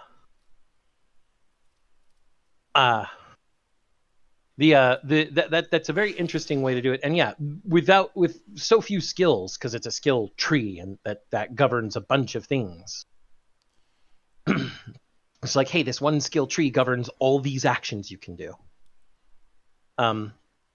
Yeah, this sort of bonus handout, like, for example, using the knight that we saw earlier. You get a plus 15 bonus to 5 skills within any of the specialty skill trees in your destiny. So that's craft, movement, and conflict. Mm-hmm. And I think these trees actually have normal skills under them. They do. They do. This is what I'm being reminded of here was the attempt at skill groups that Shadowrun 4th Edition tried.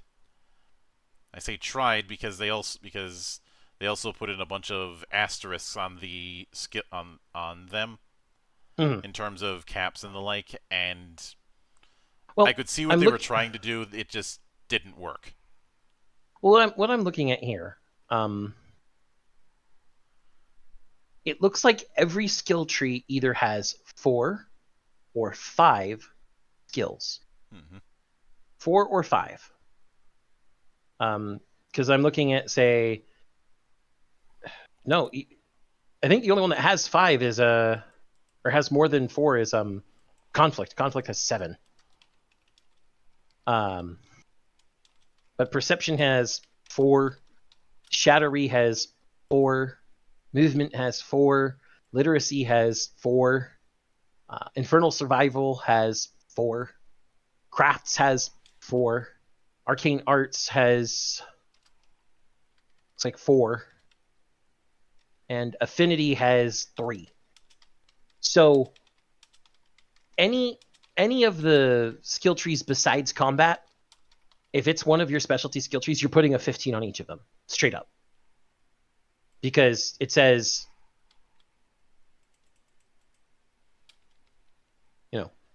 first add a plus 15 bonus to 5 skill. Okay, so you can, and then you could add a 15 bonus to any 3 in 1, or you could add a 15 bonus amongst the 3 that you have, or there's a way to do it so that your 15s go on what you're going to use most. Mm-hmm. But you get 5 15s to put amongst your specialty origin skills from your dark mark. And then you get 10s from any, all the ones that are from your particular qualities. And you get 5 on anything that didn't get anything. And it's a lot of stuff. There's not a humongous number of skills, and they are packaged under things so that they're all, dictated by one thing or another.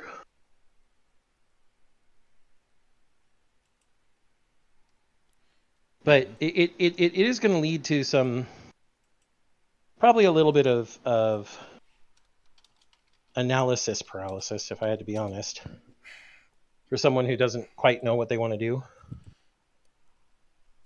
Where they want to hand out. I can see the potential for it. Yeah. Oh. Which is, again, why I'm glad that they have the suggestion for, well, what is an equivalency to session 0. Mm-hmm. But then we have feature. Yep. We move on. Mm-hmm. We move on to Destiny stats, actually. Mm-hmm.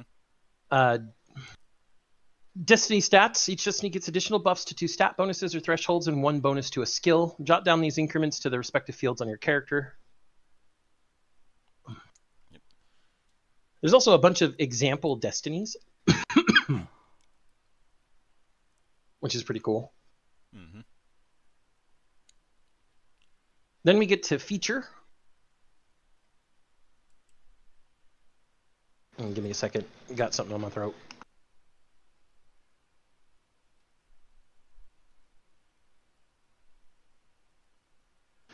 Needed some drink there.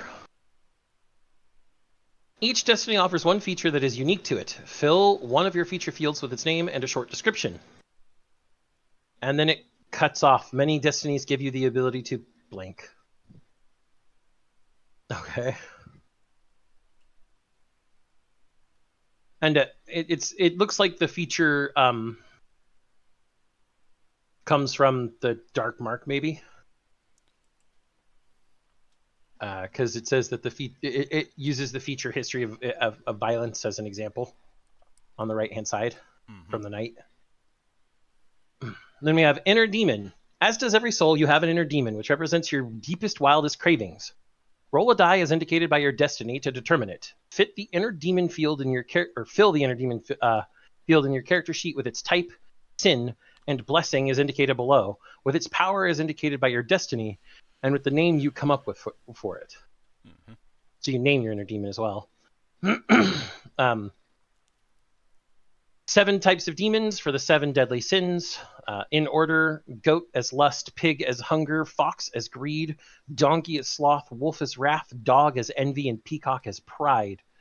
And the blessings look to be in skills, such as satisfy, scrounge, sleight of hand, fable, brawling, listen, and conduct. Mm-hmm. Finally, look up your inner demon in the respective chapter in order to choose 4 fear reactions, changing them or creating different ones up to the GM's approval. Fill the inner demon field in your character sheet with them. Mm-hmm. Interesting. And then we have step 3, which is past. So this is basically a life path setup. You roll a start, middle, and end, and note these down. Roll as instructed by the table in order to get a what, who/where, and a how, and write them down in your sheet. You may interpret your past in any way you like, and the GM is free to use your past as truths, build their story around it, or use them for future encounters. So the what is a 1d10 roll. Each one of them grants different bonuses. Then is who and where, which is a 3d10 roll. And Fun then shit. the how is a 1d20 roll, and which grants past bonuses, as mentioned before. Then blood, add all of your blood aether bonuses, if any, and fill the blood field on your character sheet with your blood tier and aether value, jotting down any bonuses you get from it on the respective fields. If you don't have any blood aether, you can simply write normal and 0 aether. Then finishing. Blood aether probably comes from your form. Mm-hmm. Then we have finishing skills and expert truths. Add up all your skill bonuses and write the final skill value, ... Create an expert truth to any skill with a value of 20 or higher, as mentioned earlier. Then we have stats and thresholds. For each of your stats, add any stat bonus you have to the associated quality. Life being physical. Physique. Sorry, physique. What was trying to remember? Sanity. Yeah, sanity, drive, and darkness spirit. Then encircle all slot column numbers reached by the result. Additionally, add the wooality value divided by 5 to any threshold bonus you may have to get your threshold in each stat. Wooality value? I don't know if that's a typo or not.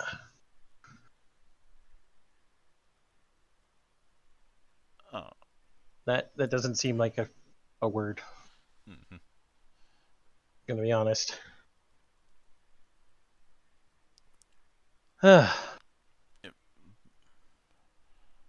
But then we have finishing touches, which is after. Good. Oh wait, this is that's a repeat from Destiny up there.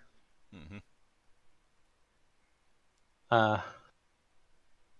First, you have your identity.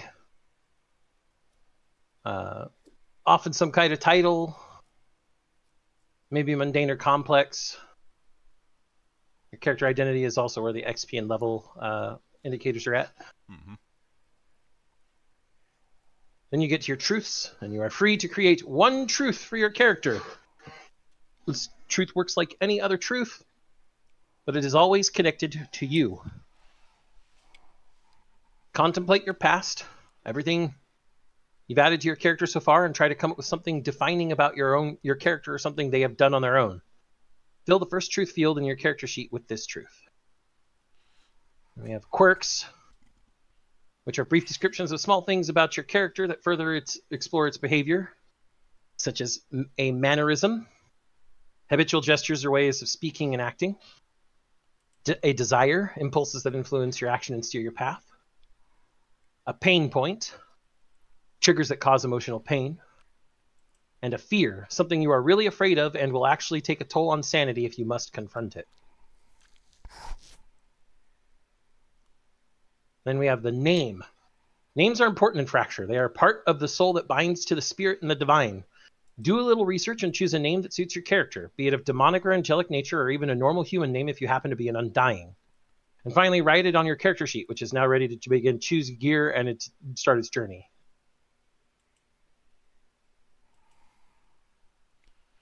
Mm-hmm. But next, we get into the sections that are used for character creation, specifically the form, the destiny, etc. Yep. They're only giving 3 examples, and those examples are kind of incomplete. The first is the Undying. Yep. And which has the descriptors of clean soul, astronaut, innocence, meatbag, skinwalker. Mm-hmm. And has its starting qualities, so that answers the question of whether or not qualities are point by. Any corruptions, the dark marks that are available. The first one is the only one that's available for this document is faith, but obviously there's more. It looks like the dark marks aren't the classes after all. Those are probably the destinies. Mm-hmm. So then we have the nanosuit. The 3 that are available are Undying, Nanosuit, and Satanic Entity. Mm-hmm.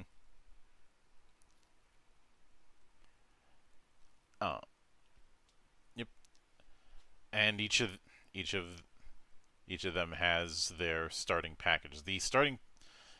This is definitely this.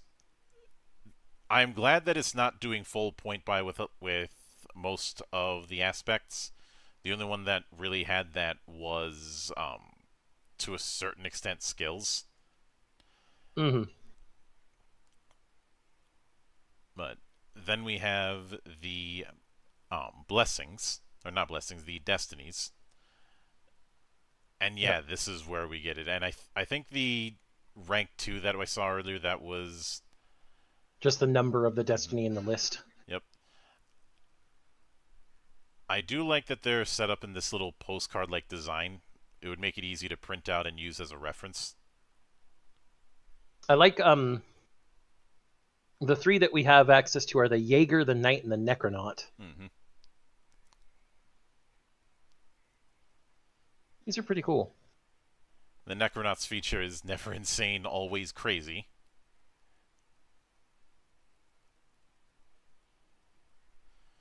Then we have starting gear, and instead of just throwing people into the middle of it and saying swim, damn it, we have gear sets. Yep. There are 4 sets that are shown: the mercenary set, the scribe set, the explorer set, and the mechanic set. Yep. And each of them has the tier of the gear, the type of item it is, the origin, the materials of which it covers, and we cover this with the 4 origins. The condition, which is more of a tag than say durability in some games.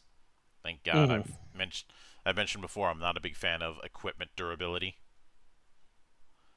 No, I never mentioned that, Monk. I wouldn't know that at all. Let's see. Then Descent, a 3-part list which gives weapons and armors their final stats and abilities, and makes them read off like equipment that you would see in a Diablo-like. I mean, I think that was probably always meant to happen there. Probably, and it's been a while since I did that interview, so maybe that was referenced. See, then feature, which grants an ability, and then fragments, which are only available on masterful and legendary items, as it gives the item a limited ability or quirk depending on its origin. This is interpreted by the player and GM together when acquired. And then we have a little thing on different weapons. I do love the various designs that we have here. Yep. I don't think we should read them off, though. No. but there is certainly a variety of both melee and ranged weapons. Well, I mean, of course, there's going to be ranged weapons, especially semi-modern ranged weapons. Mm-hmm. Since this is after the downfall of a highly technical humanity. I mean, there's a siege rifle and a rocket launcher. A heavy siege rifle. Yep. Then we get to the skills, which I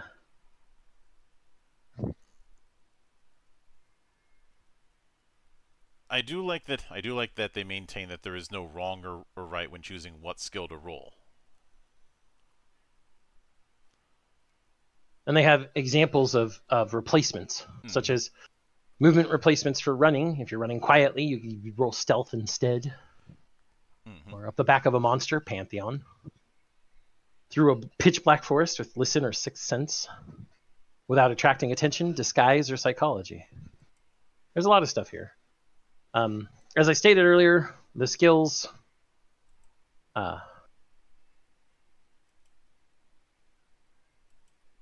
such as affinity, and the 3 skills in affinity are fable, satisfy, and conduct.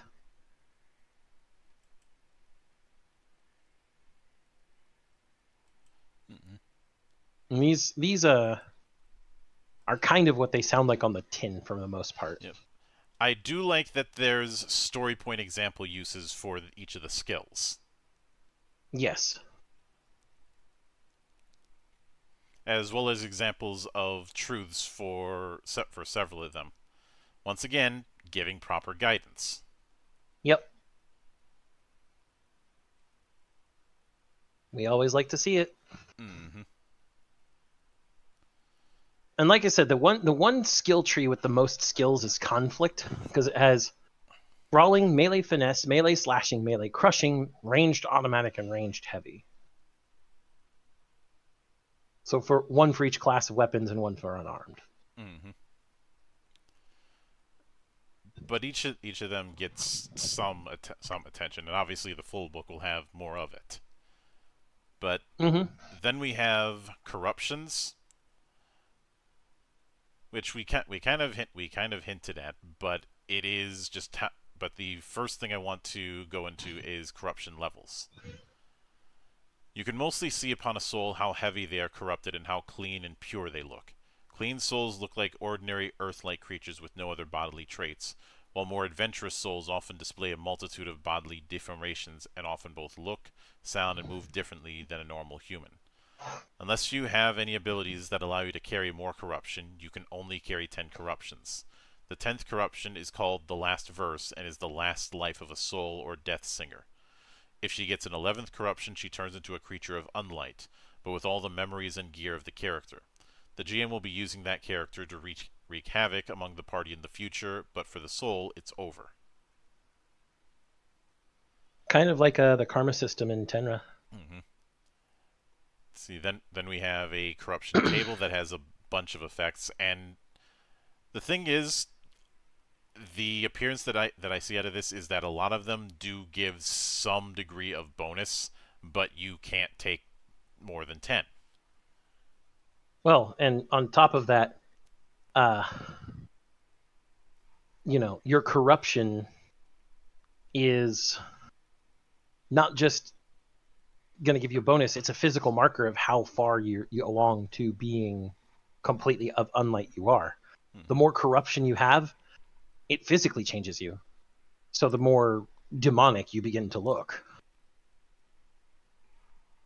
Yeah, and then we have the Dark Mark.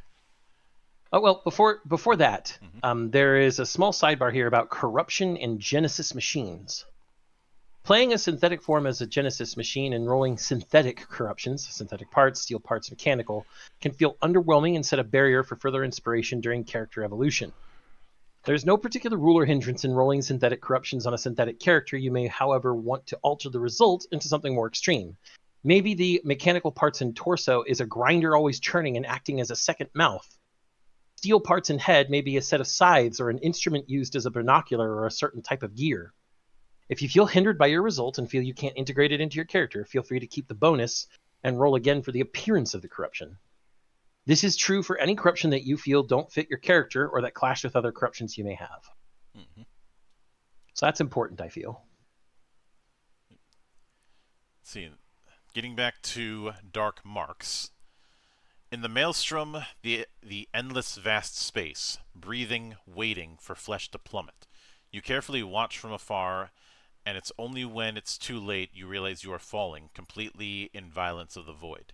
Something opens up in front of you, a consciousness, a being, stroking, communicating, inspecting in impossible ways for your poor soul to grasp. Something touches your spirit. Set upon you is a dark mark. A mark of valor, a mark of evolution, a mark of ownership. Dark marks are rewards from your master and give you abilities beyond other souls. They can be based on your own abilities or completely supernatural. Dark marks often are invisible, but some entities can sense them by different means and deduct who you belong to. You gain 1 dark mark at rank 1 at creation and can gain more dark marks when leveling up your connection to your master. You can at most have 3 dark marks and they can be leveled up to rank 10. Some dark marks are unique to a certain form and can only be chosen by characters with that particular form. A dark mark with a crossed sword symbol in front of them is a feature, and they can evolve as you rank up that dark mark, and the new rank replaces the old one. In the Quickplay rules, you're presented with 3 dark marks for you to explore. In the full rules, there's over 40. And with the 3 that are given, they are listed as being tied to a specific origin. Like Faith is exclusive to Undying. Oh, like this one, it also shows what it has at each rank, which is pretty cool. Mm-hmm. Sometimes it's just giving you numbers go up. Other times it's giving you something more substantial. Actually, Well, the dark marks here aren't too far removed from our tracks. I don't know about that. These are small tricks. This is more like a feat chain, except you just get it. Mm-hmm. Using, for example, Faith from Undying. At rank 1, you get Symbol of Salvation. Pray on it in dire need. Roll 1d10. If the result is 1, your prayer is heard. Rank 2, you get +5 to your Fable skill. Rank 3, you get Prayers 1. Remove 1 wound once per session. I'm guessing 1 wound, it means... I think that's a carryover. We haven't heard anything about a wounds system, just a life system. And rank 4, you get a bonus of +20 to Aura. Prayers 2, once again, says remove 1 wound once per session. But then we look down at Prayers 3 and it says heal 3d6 life. So I'm thinking that's supposed to be 1d6, 2d6, and 3d6 life. Probably. Rank 6, you get medicine 5 to your medicine skill. Rank 8, you get 5 to your emergency aid skill. Rank 9, you get another +20 bonus to Aura. Rank 10, Selfless Sacrifice. You may end your own life and heal 3d10 life for all allies in the vicinity. This counts as you rolling a failure on the dying table. Can be done at any time before rolling on the dying table. You're a martyr, monk.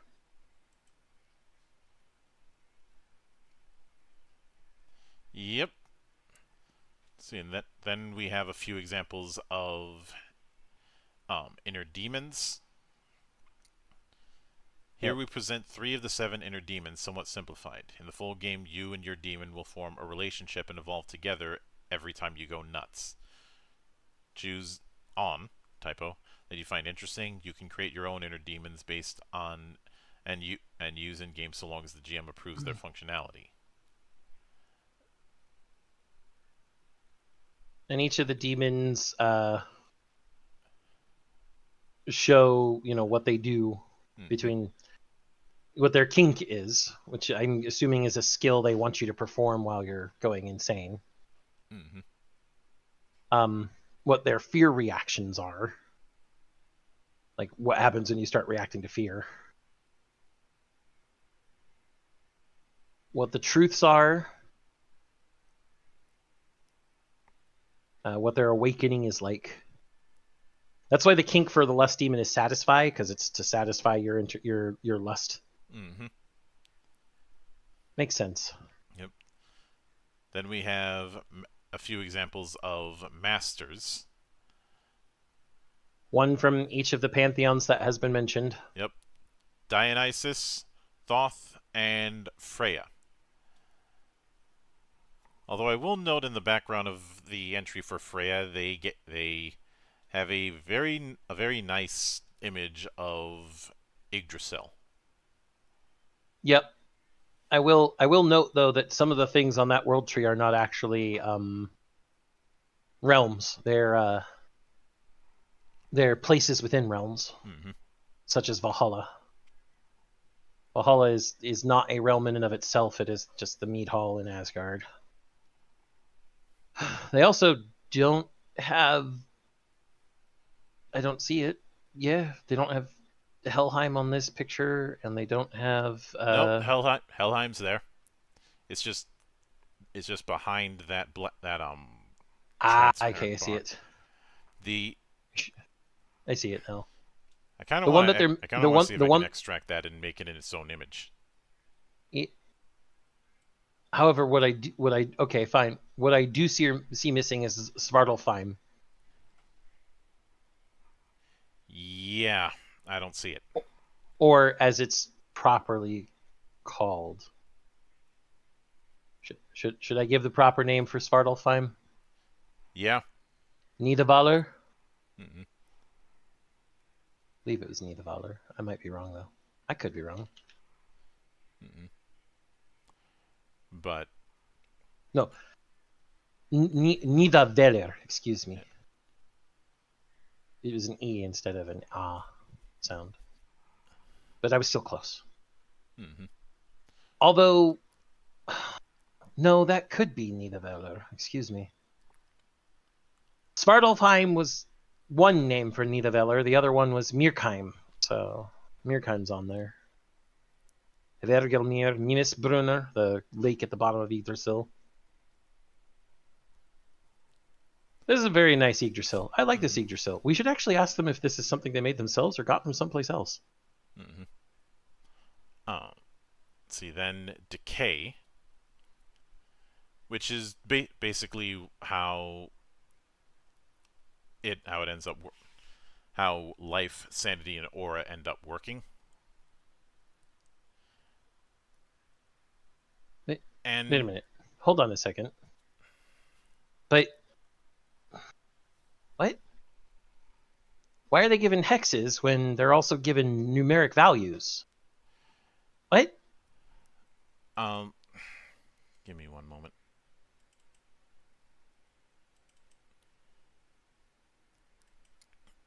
Let me see.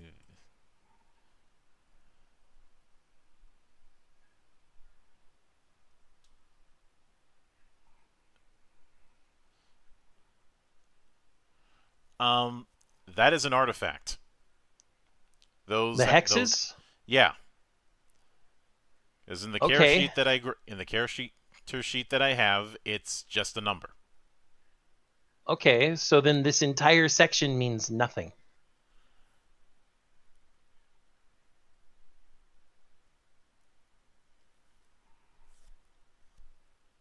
Pretty much, because I think this is small enough that I can actually send it. Well, if not, I could just go to the Astro Inferno site and download it. I'm gonna cut out the middleman. So putting it up on the No, I'm just sending it to you straight. Okay.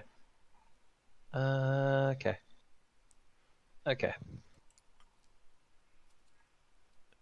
Yeah, life is just points with a threshold. Life, sanity, and aura are all in that setup. Yeah, and even better, it has the way you derive those points and thresholds, such as life is 9 plus parentheses physique divided by 5 end parentheses plus bonus, and the threshold is just physique divided by 5. Yeah, and it's the same for all three of them, except replacing physique with drive and spirit as necessary. So yeah, that hex system means absolutely nothing to us. Okay, good to know.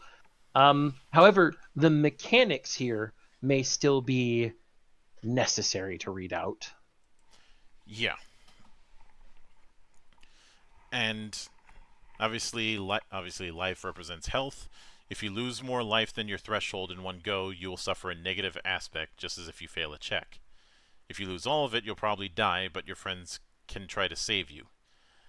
If that save is a success, you escape the clutches of death and are now just dying and won't regain any health yourself, and need treatment with the medicine skill or being helped by a miracle, potion, arcane forces, or abilities.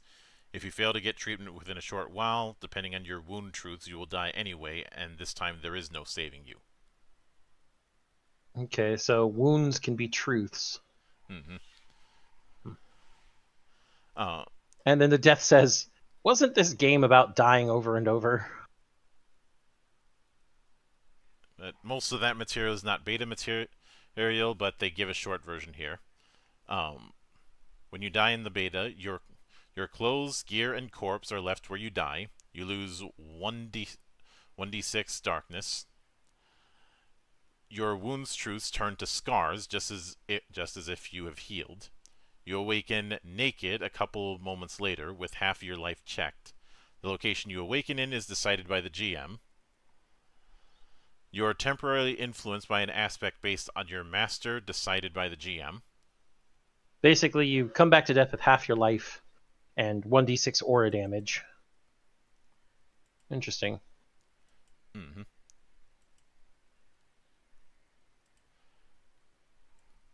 And then there is sanity. Sanity. Yep. Which, if you lose more sanity than your threshold in one go, you will be incited to perform some kind of action related to your demon. You must perform it in the scene you are in, or the demon will take over in the next scene. If you lose all of your sanity, your demon will take control of you. The GM decides when and how this happens, and from then on you must act in its interest until the GM thinks the demon has been satiated by sin, which will usually take about a scene. Yep. I'd like to note that around the icons for these different stats, there's things like around the life icon, riding the blood, an endless tyranny of flesh, containing us in corporeal form. It was hard to read that without turning my head a little bit. And around sanity, it has in the forest of madness among the trees of hidden needs. Is that the demon or lie demons chained? To trunks of mortality. Then around aura, the spectrum of darkness, every sliver? Is it? No. Shade. Every shade of a peacock's tail. Okay, I was having trouble. I had to rotate. Corrupting the soul. Okay. Mm-hmm. Aura is your character's resistance to darkness, your final defense against corruption and true death. You never regain aura. It is a stat that slowly creeps upward and never goes down. If you lose more aura than your threshold in the same session, you will suffer unlight sickness, a sort of radiation sickness that makes you incomprehensible and nauseous. Fever, body ache, pain, spasms, trembling, fever, sweating, nightmares, hallucinations. I think it means if you gain all of your darkness, but if you lose all of your aura, you will gain one random corruption rolled on the corruption table. The corruption blooms out either slowly or instantly. It's up to the GM how the transformation happens. Corruptions can be sad and meaningless or immensely powerful. So, aura is your real life then here. Mm-hmm. And having your aura reach max means you get another corruption. And remember, at 11 corruptions, you permanently die. Your soul is gone, and your player character is now a monster for the GM to use. Yep. Then we have conflict. Although why was this its own page? Because it's for the beta specifically. Yeah. But it is a skinny on how conflict works. Each verse in conflict begins with an end trouble. The GM reads one out loud from the list of the adversary, or creates something totally new and unexpected. End troubles are supposed to be avoided and make the players use their fantastic creativity. How can they somehow save the character who loses his balance, or stop the tower of acid barrels from tumbling over before it is too late? While avoiding, preparing for, or preventing the end trouble, the characters have to deal damage to the enemies they are fighting by making attacks or other actions that either gives them or their friends some edge. Whenever someone fails a check over its goal or a result of 17, 18, or 19, they activate either a triggered trouble or suffer a negative aspect, like out of ammo, need to reload, or drops the grenade at their feet. On a botch, this ramps up a notch, broken weapon, shoot yourself in the face, and so on. The whole point is to make failures very impactful in the game. After every character is taken in action, they need to roll a defense check with a skill the GM decides to avoid the enemy's attacks. The player who fails it by the worst margin is hit by the strongest attack. The second worst with the second strongest, and so on. If all players succeed their roll, no one gets hit. Players don't get to know how hurt their character is, only what wound truth they receive. As long as they act on the wound truth, you may allow them to perform reasonable actions, but if they snap out of line, running without legs, throwing grenades without arms, make them suffer the consequences. However, we do encourage GMs to let legendary scenes take place in this game. So you want to stab the witch even if you don't have a head? Sure. Let's say you need at least one story point to hit her since you can't see. A conflict can be won in two ways. Against minions, players can defeat all enemies within range. Against champions and bosses, though, someone has to buy a conflict and truth for 3 story points. When this happens, they roll 1d20 and must roll under the following total to win: the enemy's mortality plus damage dealt plus advantage or disadvantage, up to the GM to award. If successful, the players achieve a victory that they narrate alongside you. If they fail the roll, though, they are defeated in some way. Victory and defeat is not as final as in most RPGs, however, depending a lot on what action was used to buy the conflict truth. Did the players convince the Centurion to give up? Did they catch him in his own intestines, or did they punch their hand through his chest and leave a grenade inside? Did he let the dogs out, and you are now hiding, bleeding and terrified by the demonic creatures searching for you? You won't know until you've bought that conflict and truth.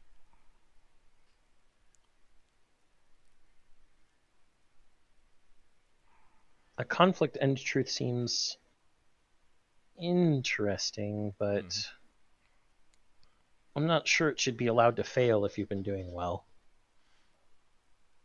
Yeah, I could see it. And shortly after that, we have conflict proper, specifically, and a very nice diagram of the anatomy of a verse.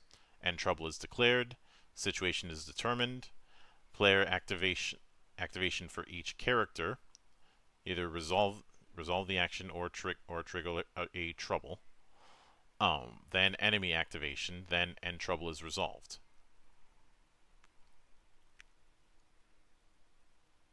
Yep.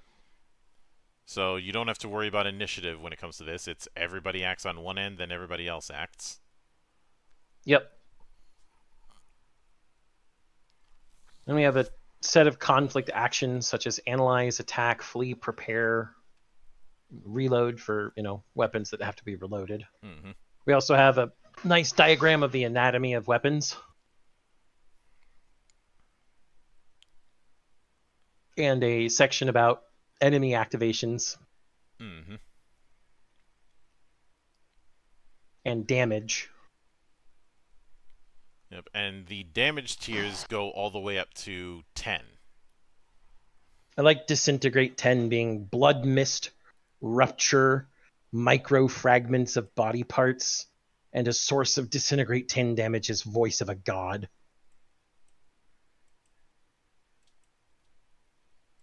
Yeah, pretty much. It does note that characters with armor are called the armor is called bones. When resolving damage, you reduce the damage by the bones value. So we do have damage reduction for armor. Yep.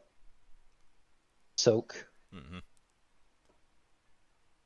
And soak can reduce damage to 0. It says. Yep. And then when it comes to advantage and disadvantage, that's a +5 and -5.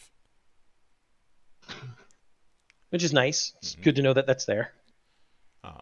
When it comes to enemies, there are 3 kinds: minions, champions, and bosses. Each has a set of characteristics and values.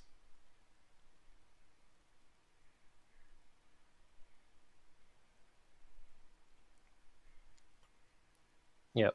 And then we have an example with the legionnaires. But minions are strength in numbers kind of enemies. Champions are often stronger enemies or large creatures. And bosses are large creatures, titans, or gods.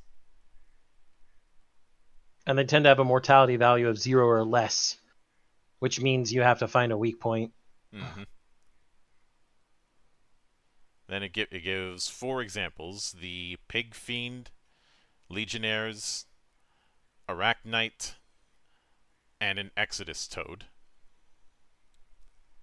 And then finally gives the character sheet, which I like this character sheet, but it's not the final version, and that is it. Yep. Obviously, there's a bit of jank because this was a beta quick play that was put out during the development of the full game, so there are some changes.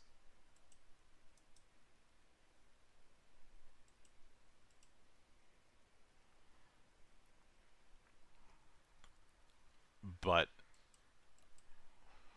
overall that covers the basics of what's present here. And for me, I'd say the only issue that I think I'd have has to do with the skill system. Because of the whole skill trees and skill lists kind of thing, it could lead into a bit of an analysis paralysis. It's nowhere near as bad as some games I've covered in the past, but the possibility is there. Well, and it everything at the very least gets a +5. That's established.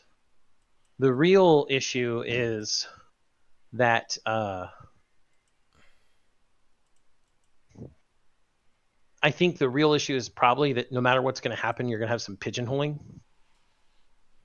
People, first of all, if we look at the 3 forms that are available, I'm sure you noticed, but the nano suit began with 20 in a stat. Mm-hmm. So that's 4 +10 bonuses to give to skills associated with that stat. So, there's going to be some pigeonholing that your form and your destiny guide you towards, and I think that's good because it's going to show you what you're going to be good at so long as you focus on those things. It still gives you plenty of customization within your role. It just means you have a role. So taking a close look at the forms and the destinies to what you want to try and play, it's a good idea to try and match those up. I mean, you don't have to, obviously. But it gives a sense of, sure, you have a wide open toolkit, but your toolkits are themed to give you some focus. Which is something you and I actually like when it comes to high customization. That there's also a way to guide people towards, various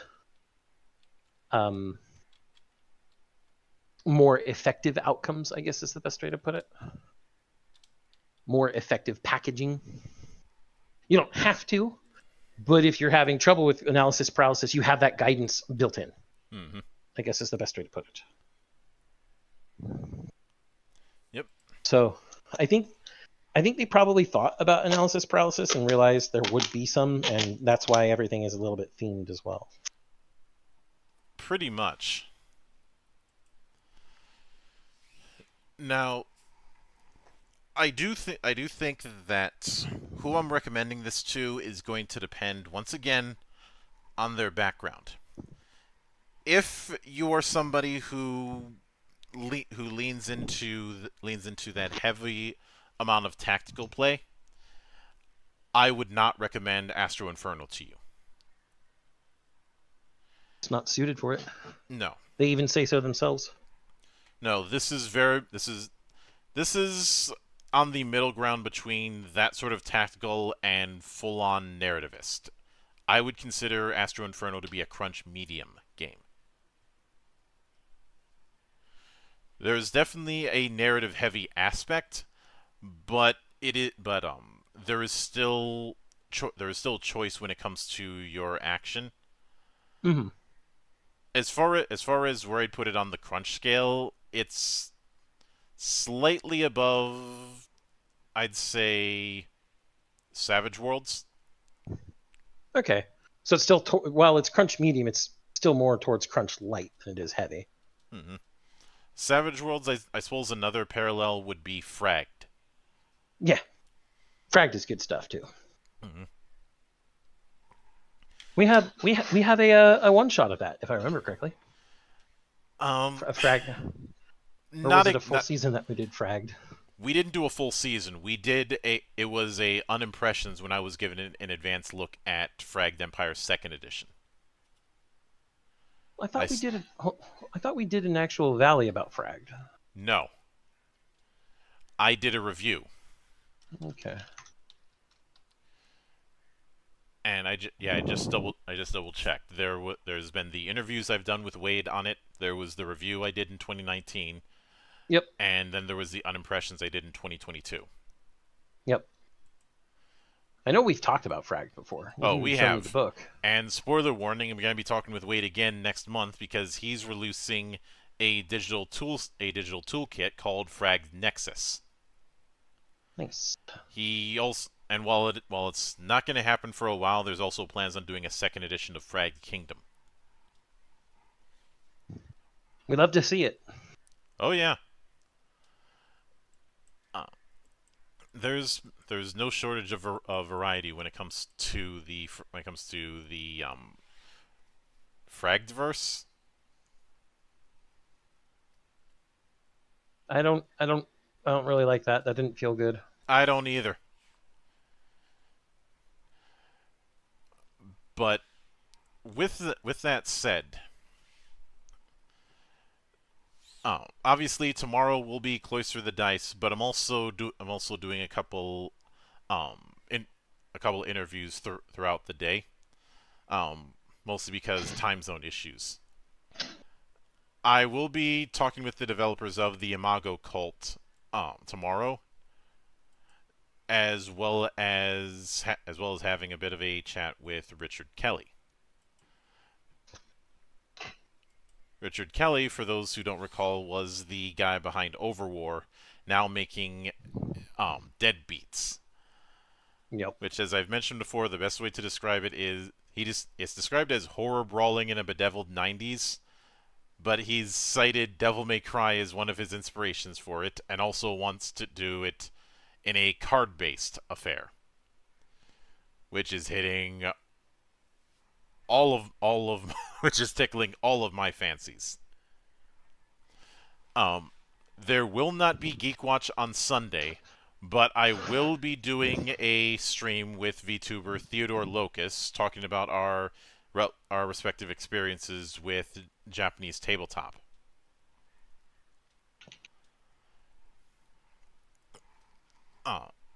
So that should be an interesting affair. And of course, I still got plenty of stuff to come out in the coming days. I've got no real need to slow down anytime soon. Especially with what's coming this summer, but that's another story. And of course, as some of you have no doubt seen, and we've been getting a influx of people coming in, we just launched the preview page for Final Fantasy TRPG Legend Edition, or FF Legend as it's been known for the longest time. We call Hopefully, it things for short because saying Final Fantasy TRPG Legend Edition is a mouthful. and I'm not paid by the syllable. We Not paid are at all. hoping to release it fully in the fall. The text is more or less done. We're just doing some cleanup and handling the graphic design end of things. For Along, those of you who don't know what that means that three of us, and those three of us know who we are losing our minds having to clean up everything the monk wrote.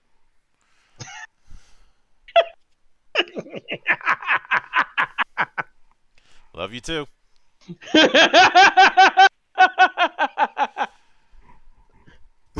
we get our ribbing in on everybody. This is how we show our love in the monastery. Mm-hmm. Great. Now I'm thinking of a certain kappa, or someone who looks like a kappa. But the once the editing process is finished, it will be out of his and my hands directly. Personally, we'll be indirectly still doing a lot of consultation with our wonderful designers, Naminomi and Matthew Schuff, or Schuff, or however you pronounce your last name, dude. All I know you is Matt. Mm-hmm. Cool dude. I like him. And obviously there's been some people showing up on the server who fortunately are not bots. We've been having bot problems in the server for the last few days. Yeah, now we've got a bunch of people that came in. Mm-hmm. Monk, I think one of them that you I don't know if you kicked him out or not, may have not been a bot.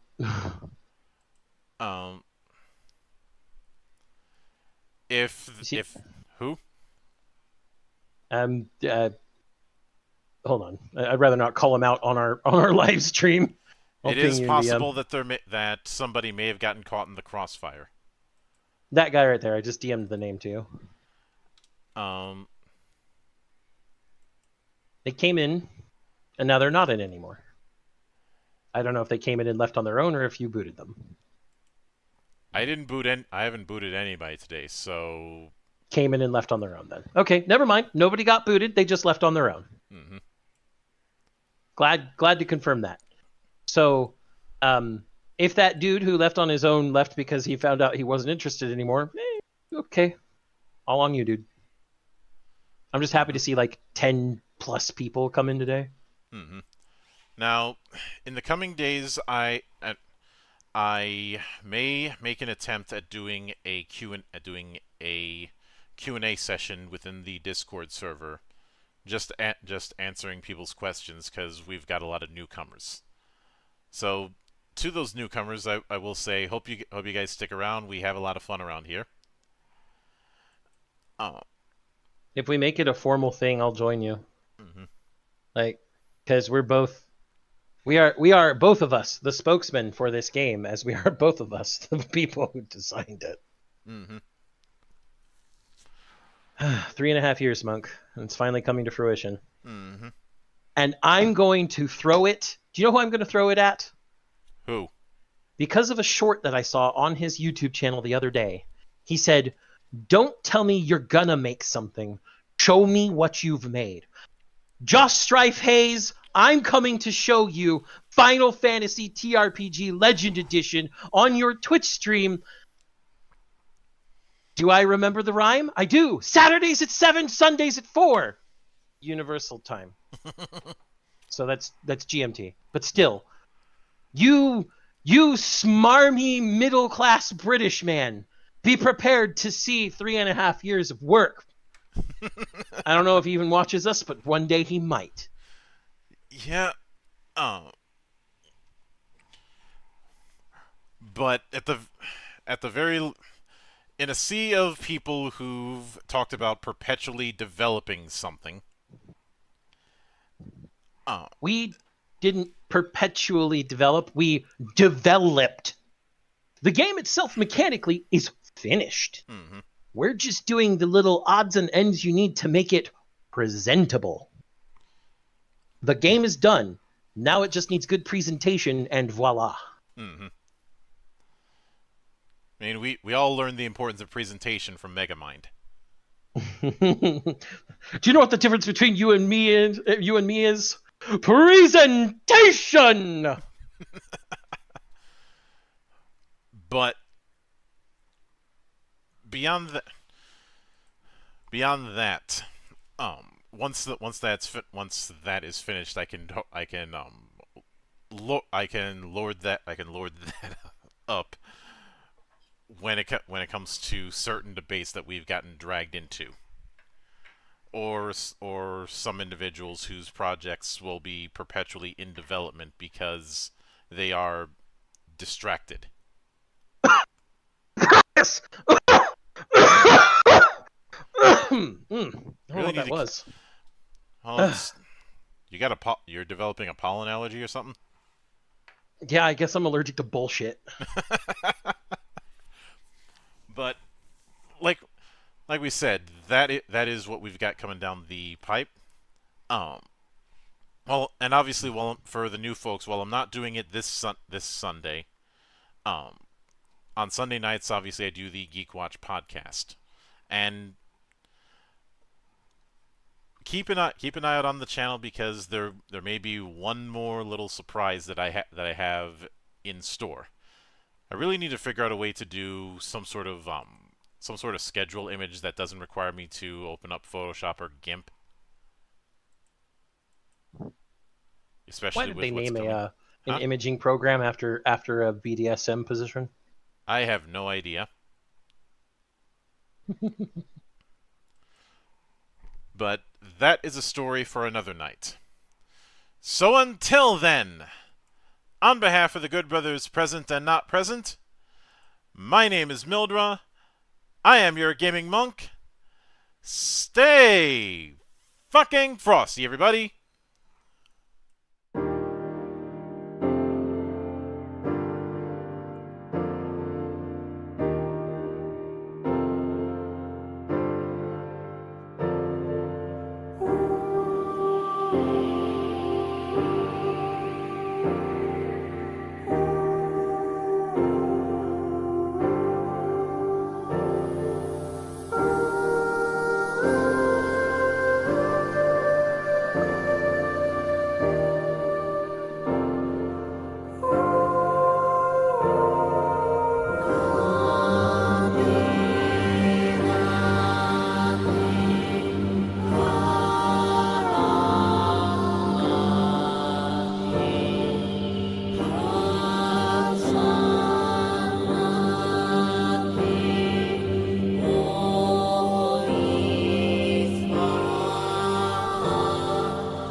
Shop,